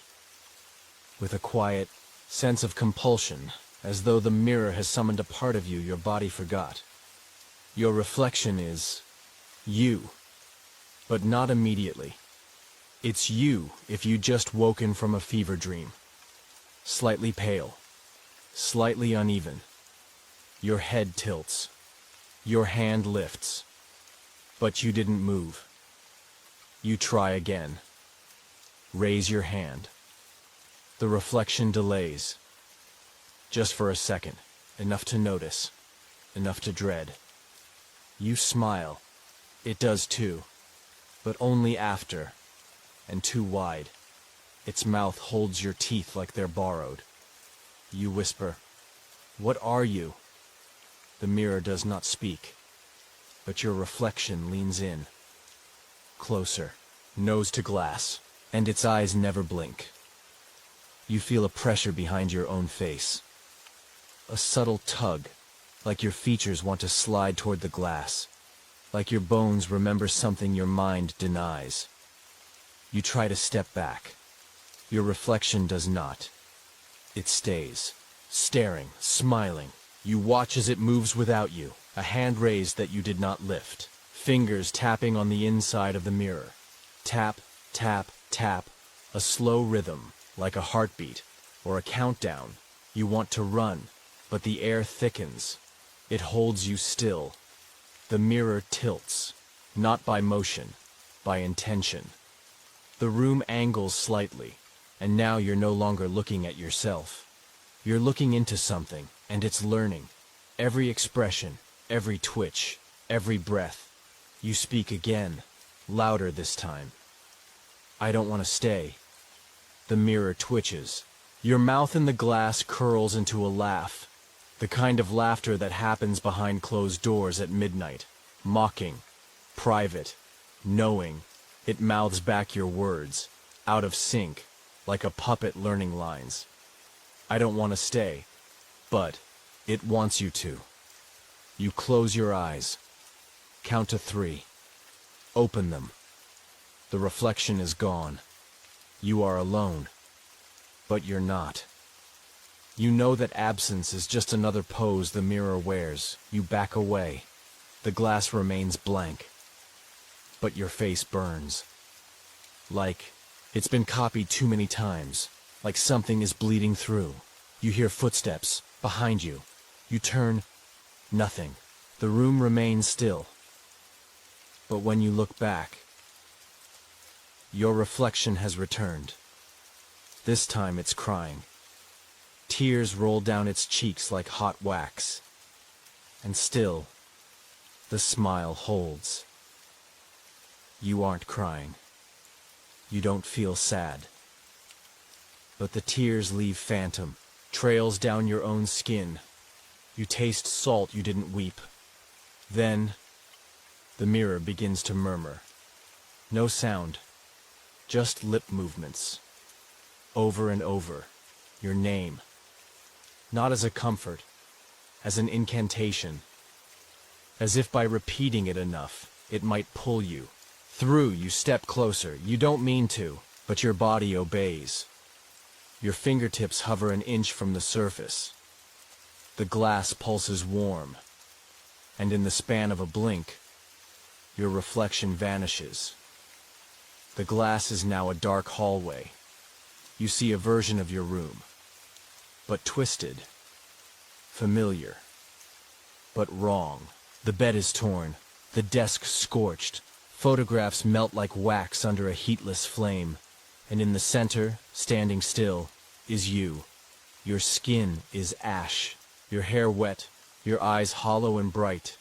This you turns, looks directly at you, smiles, and walks out of frame. Into the house, into your house. You scream. Nothing comes out. You punch the mirror. Your fist hits air. No glass, just cold, and suddenly, your reflection is back, mimicking perfectly again, mocking your panic, mouthing quietly. You lied. You whisper, "What do you mean?" The mirror doesn't answer. It flickers. Your reflection flickers too. Once, twice. And then you see all of them, behind your reflection, in the darkness, dozens of faces. Versions, attempts, failures, each a different you. Each frozen in some moment of terror, confusion, or surrender. Some weeping, some screaming. Some still, like death made peace. And one smiles at you with utter peace. You hate them most of all, because you understand. They stayed. They told the mirror they didn't want to, but they did. You look back at your reflection. It doesn't move now, not at all. You raise your hand. It raises, perfectly in sync. You smile. It smiles. But you no longer believe it's you. And deep in your chest, something begins to unravel. Because the mirror doesn't just know when you lie. It remembers every time you do. It waits on the hearth like it's always belonged there. But you know it didn't. You would have noticed. The lantern. A rusted iron thing. Brittle edges. Its glass fogged with years and something worse. There is no wick inside. No oil. No source. And yet, it glows. A pale bluish shimmer. Like moonlight filtered through drowning water. Not warm. Never warm. You crouch in front of it, drawn without understanding why. Your hand hesitates just above the metal handle. Heat doesn't rise. There is no warmth, only a hush. A quiet that feels like breath held in a grave. You lift it. It's heavier than it should be, like it carries memory instead of fuel. The moment it leaves the stone of the hearth, the room inhales. The walls shift. The shadows deepen, not around you, but behind you. The lantern doesn't cast light. It carves it, slices it into crooked shapes, bending corners, stretching hallways into impossibilities. It bleeds light into places you didn't know existed. Cracks in the wallpaper widen into passageways. A seam in the baseboard becomes a mouth. You walk, and the house expands, not forward, within. Like you are folding deeper into its ribs, each wall a new lung, each step a quiet descent. You pass a hallway that wasn't there before. Too narrow for comfort, too long for sense, but the lantern insists, you follow. It's not just illuminating the way, it's choosing it. Doors that were sealed now hang open, their hinges sighing with resignation. Inside one room, the air trembles. Like it's remembering a scream, the lantern flickers, but not from exhaustion, from recognition. The shadows retreat when it flares, not out of fear, out of respect. You realize the truth slowly. This lantern does not protect you from the dark. It commands it. It is not a beacon. It is a leash. The hallway bends again, and again, and again, until the architecture forgets logic.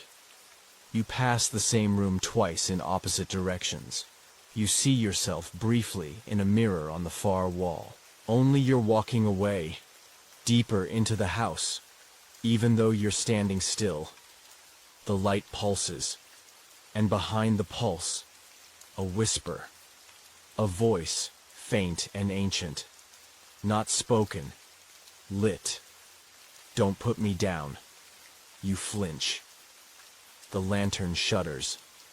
A thin crack splinters the glass, but the glow holds. You try to set it down, just to test it, but your hand stiffens, won't release. Fingers locked by something colder than cold. Something not on your skin, but inside it. You are not carrying the lantern. It is carrying you. You descend a staircase you've never seen. It coils down, like the spine of a drowned thing. The walls here are damp with breath. The light ahead is thicker. It doesn't illuminate. It fills, like fog made of memory. At the bottom, a room with no ceiling, only black above, so dark it absorbs the lantern's glow. You hold it up. It brightens. And then, faces, painted into the walls, faint, erased. Hundreds, some smiling, some screaming, some unfinished. You step forward and realize they are carved. Not with tools, with fingernails. Each groove in the plaster a desperate memory of someone who needed to be remembered. Someone the house forgot. The lantern sputters. The glow dims. You feel it. Hungry. For what? Fuel or you. Your arms ache. Not from weight. From holding something ancient. Something sacred in a way that feels wrong. It wasn't meant for you, but it chose you. The shadows gather in corners now, not in fear, in audience, watching, waiting. You whisper, "What are you?" And the flame answers, not in words, in sensation. You are holding a piece of the house's first memory. Before walls, before floors, before the mirror learned your name, the lantern is its eye. And now that you've touched it, the house sees everything. Through you, in you, and you understand. It never wanted to trap you. It wanted to use you. The light flares. A door appears where none existed. Inside, a child-sized bed. Crumpled. Sheets. A stuffed bear with no face. And on the pillow, a photograph. You, holding the lantern. But your eyes are hollowed out with thumbprints, and the date written on the back is tomorrow. You drop the photograph. The lantern flickers. The flame bends inward, like it's looking at itself, or remembering the last person who failed to carry it. Your grip tightens without your command, and the light leans forward, spilling toward a hallway that just now unfolded from the wall. The path you're not ready for. But the lantern it leads, and you follow, because now you are no longer lighting the way, you are becoming it. The window won't open anymore. You try, quietly at first, then with shaking fingers, but it holds fast, its frame swollen with damp rot, with time that doesn't belong to this season. Outside, the woods press close to the glass, closer than before. They move like they're breathing. Branches sway against no wind, tapping at the panes with the regularity of a clock, as if something keeps time out there, or tries to. Knock, knock, knock. Pause. Knock. You back away. Something's changed since you carried the lantern. You feel it inside your bones, a stretch beneath your skin, as if your spine learned the wrong shape from holding the light too long. The house is no longer the only thing watching. Now the forest notices. You press your face to the glass. Beyond the reflection, you see the trees. They've come closer. Branches like arms, leaves like fingers, roots that crawl instead of grow. You whisper to them, not for help, just to be heard. Do you remember the way out? The forest does not answer, but a shape steps between the trunks. Small, bent, dragging one foot like a broken hinge. Its outline is too soft, blurred, like a smear on old film, but it moves with purpose. And then it speaks, not loudly, not aloud. It speaks into your bones. You were warned. The glass fogs with your breath. But the cold comes from the outside. Behind you the house groans. Behind that, the forest hums. You remember the trail, or you try to. But every time you close your eyes, the memory bends. The path loops. The trees grow wider, closer, until they fold over the road like ribs closing over a heart. Your boots sit by the door. You reach for them. Inside the left one, moss. Thick and blackened. Fresh. Wet. It should be impossible. You haven't been outside in you don't know how long. You try to clean it, but your fingers sink deeper than they should. There is soil in there. Breath warm. Flesh warm. You let go. You don't put the boots on. The door creaks open by itself, and the forest sighs. The trees arch back, revealing a path that wasn't there yesterday, or ever. The light from the lantern still curls at your feet, but you leave it on the floor.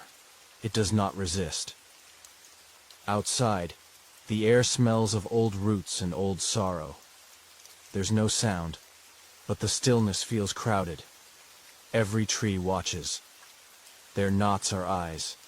Their leaves twitch in your direction. A breeze that moves only when you do. You take 3 steps into the forest.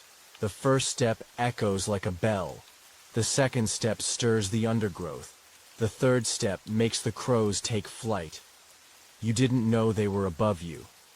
But now they erupt, black wings shivering the sky, each cry pierced by a single word. Your name, in your voice. In not your voice. As if 100 mouths learned how to pronounce you wrong. You flinch. You run. The forest does not move out of your way. It folds around you. Gives only the illusion of direction. Each tree leans differently. Each root exposed like knotted fingers. Reaching up to trip you. And then, the trail ends. Not at a dead end. At a place that's too open. A glade where silence hangs too perfectly. You've been here before. You shouldn't have been. At the center, a stone altar. You don't approach. You know, somehow, this is where others have stood. Where they were told the cost of staying, or the cost of leaving. The moss beneath your feet breathes. You hear the air shift, and the trees whisper your name once more, this time in mourning. You should have listened. You fall to your knees. There is no grief in you, only repetition, like your body has done this before. Above, a single crow lands on the limb of a skeletal pine. It cocks its head. Its beak opens. Your voice drips out. I want to go home. Then, I'm sorry. Then, let me out. Each line said with your tone, your cadence, but not your heart. The bird is only a recording. A forest playback. You reach out. The crow flinches, and the forest flinches with it.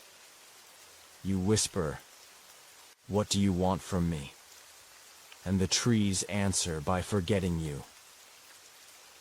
The path behind you fades. The glade closes in. The altar is no longer visible, and something crawls through the ferns. You hear it, not large, but infinite, not fast, but close. You run. Again. But now, each tree is the same. Each turn returns you to the same ring of stones. Each cry of the wind sounds more like you, and worse. It starts to sound tired, like the forest is no longer afraid, only weary of your disbelief. When you finally burst from the tree line, if that's what it still is, you fall onto the porch.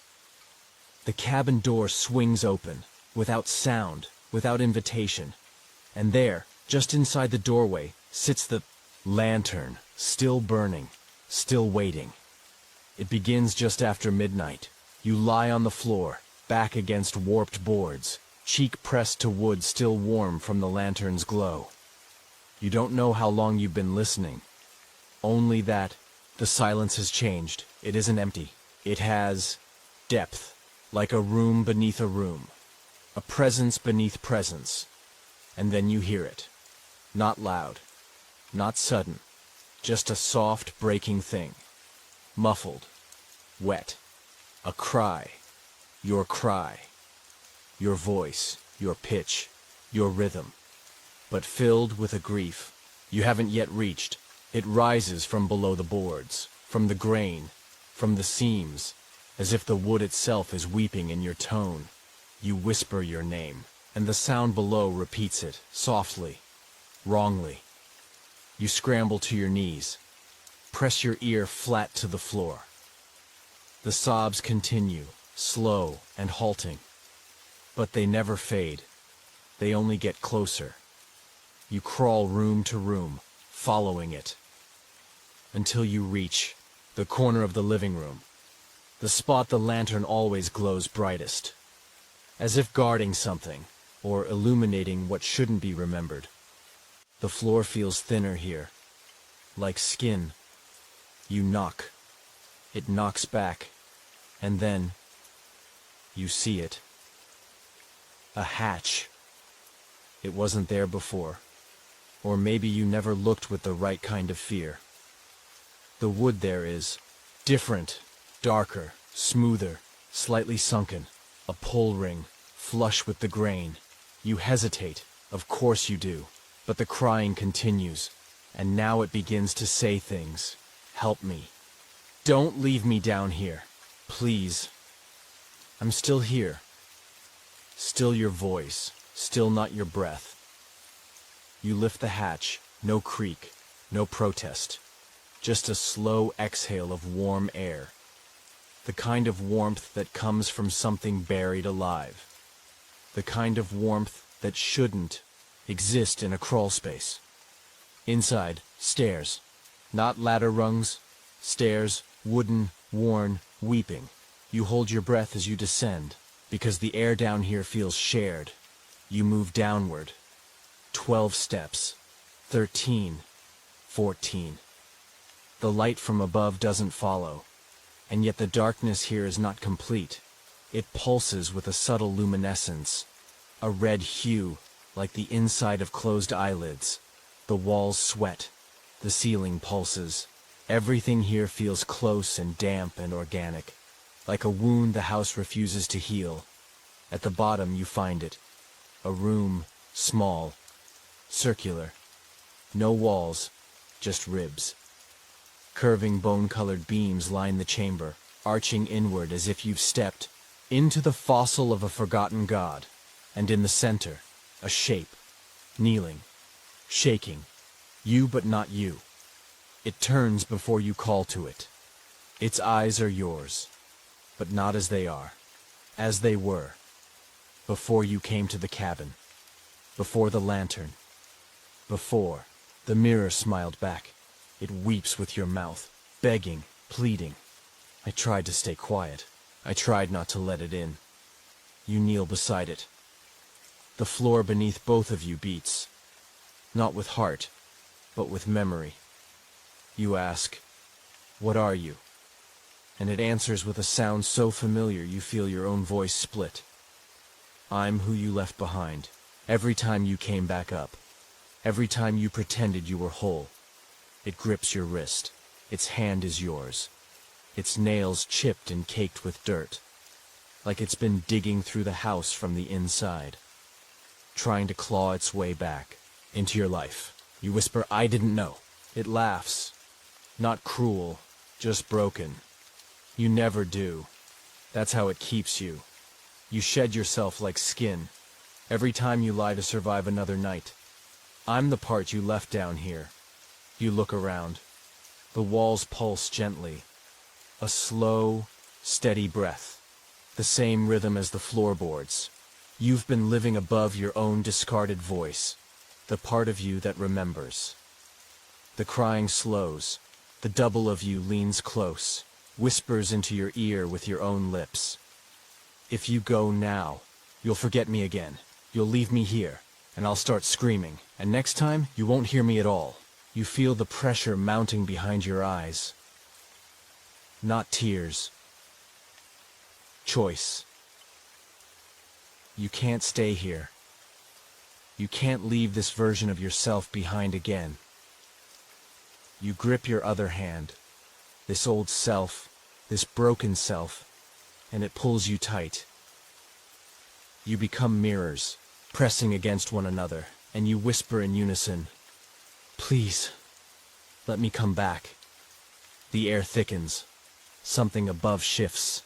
The house groans like it resents your reunion. And slowly, painfully, the crying stops. Because now you carry it with you up the stairs, one step at a time, dragging your voice back into your chest. At the top, the hatch is gone. There is only wood again. But the floor feels different now. Not just breathing, beating. And you know, you've changed something. The house feels it too. The crying doesn't return, but in its place, you hear something else. Footsteps. Many. Not yours. Not yet. Coming from upstairs. You wake to the sound of retching wood. The house groans, lurches, bends. Not from settling. No. This is resistance. Agony. The light beyond the window isn't quite morning. Not golden. Not gray. Something in between. Pale and wrong, like sunlight remembered incorrectly. You rise, and the floor buckles slightly beneath your weight, as if your steps offend the boards. You whisper, "What time is it?" But your voice feels late. The wall clock spins, faster, then backward, then stops altogether. Your watch ticks, but each tick sounds like a heartbeat. And your heartbeat sounds like something else's. You move to the window. The forest is still there, but the trees seem nauseous, leaning away from the sky, as if the sun burns them before it even rises.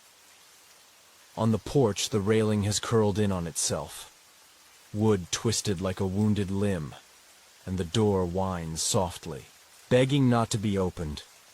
You try anyway. It resists, not with strength, with grief. It doesn't want you to see what's out there. Not now. Not during the hour that pretends to be dawn. But you pull, and it opens with a shudder like bone scraping bone. Outside, the trees tremble, not from breeze. There is no breeze. They tremble like flesh touched by something cold. The sky above pulses a color not named in any tongue, a hue that feels like a warning without words. You step onto the porch. The house groans behind you, a pained protest, a wounded sob. As if by crossing that threshold, you've forced it to endure something it cannot bear. The approach of morning. But morning never truly arrives. The light doesn't sharpen, the air doesn't warm, the sun, if it exists, never crests. It looms like an eye pressed too close to the edge of the sky. Unblinking, cold. You turn in place. Every angle of the forest bends. Trees lean at impossible slants. Some fall, in slow motion yet never touch the ground. And somewhere, something begins to peel. You hear it. A soft tearing, like wallpaper splitting from damp walls, or skin from bone. Back inside. You rush through the door, and the cabin screams. Not aloud, in its timbers, Its joints, its beams, every nail squeals, every beam swells. The ceiling ripples like breath caught in a throat, and the wallpaper, it's bubbling. Pockets of air swell beneath its surface, and then burst, revealing wood beneath that isn't just dark, it's blackened, burned, charred, as if fire touched it long ago and left its voice behind. You stagger to the living room. The hearth is cold now, the lantern dim, but something stirs in the ashes. Not flame, not heat, a hand, just fingers, reaching up, pale, wrong. They twitch once, then vanish into soot. The clock on the wall has fallen, its face cracked, its hands gone. You hold your breath. Listen, upstairs, footsteps, soft, bare, not yours. They don't wander. They pace, like someone waiting to descend. But not yet. Not while you're watching. You look toward the stairwell. Shadows line each step, unmoving. But you know, the moment you turn, someone will be standing on the landing. So you don't turn. You sit. You close your eyes. And in the dark behind your lids, you see the house again. Not how it is, but how it was, rotten, burned, abandoned, then not abandoned, a flicker, a visitor, you, another flicker, another you, another. The house doesn't forget. The house stacks you like bones in its belly, and every morning that almost came, it swallowed whole.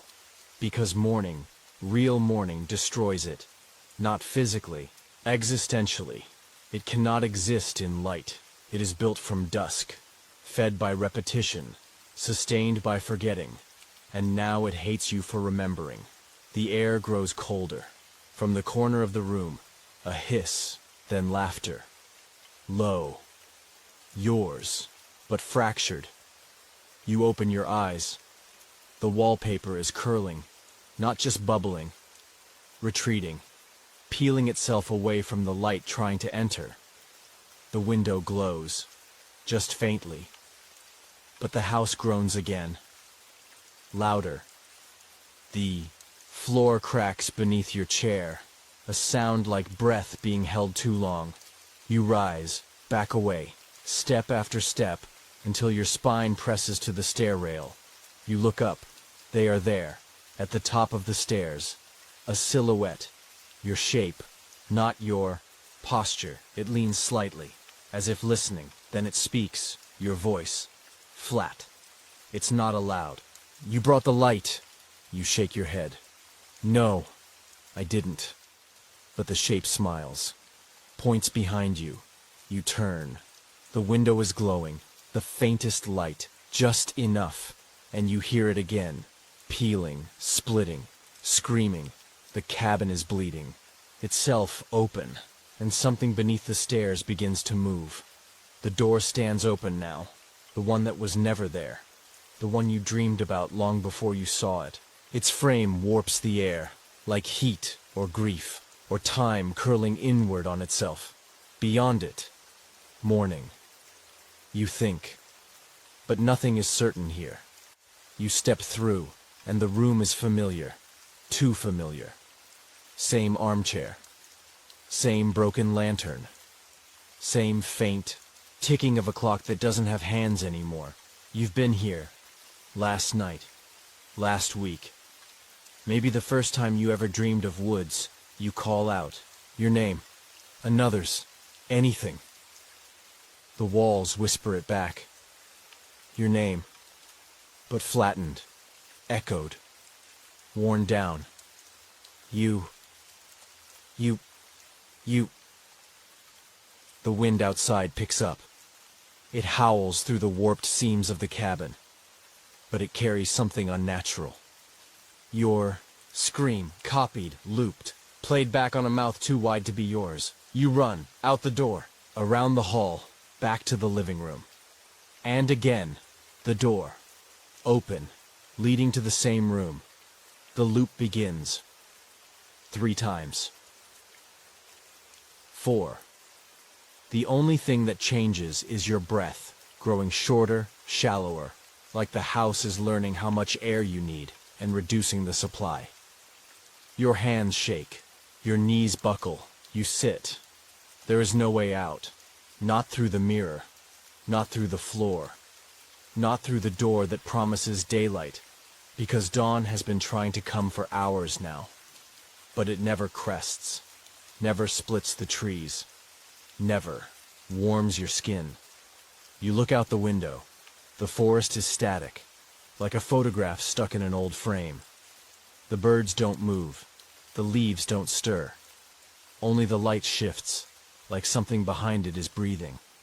You whisper, "I want to leave," and the cabin answers.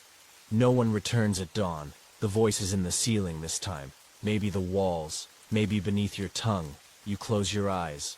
You remember being younger, a cabin like this one, in a story someone told you about, a place you find only once, and only if you're already broken. You remember laughing then. Now you don't.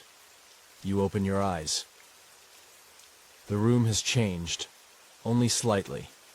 The wallpaper shows images now.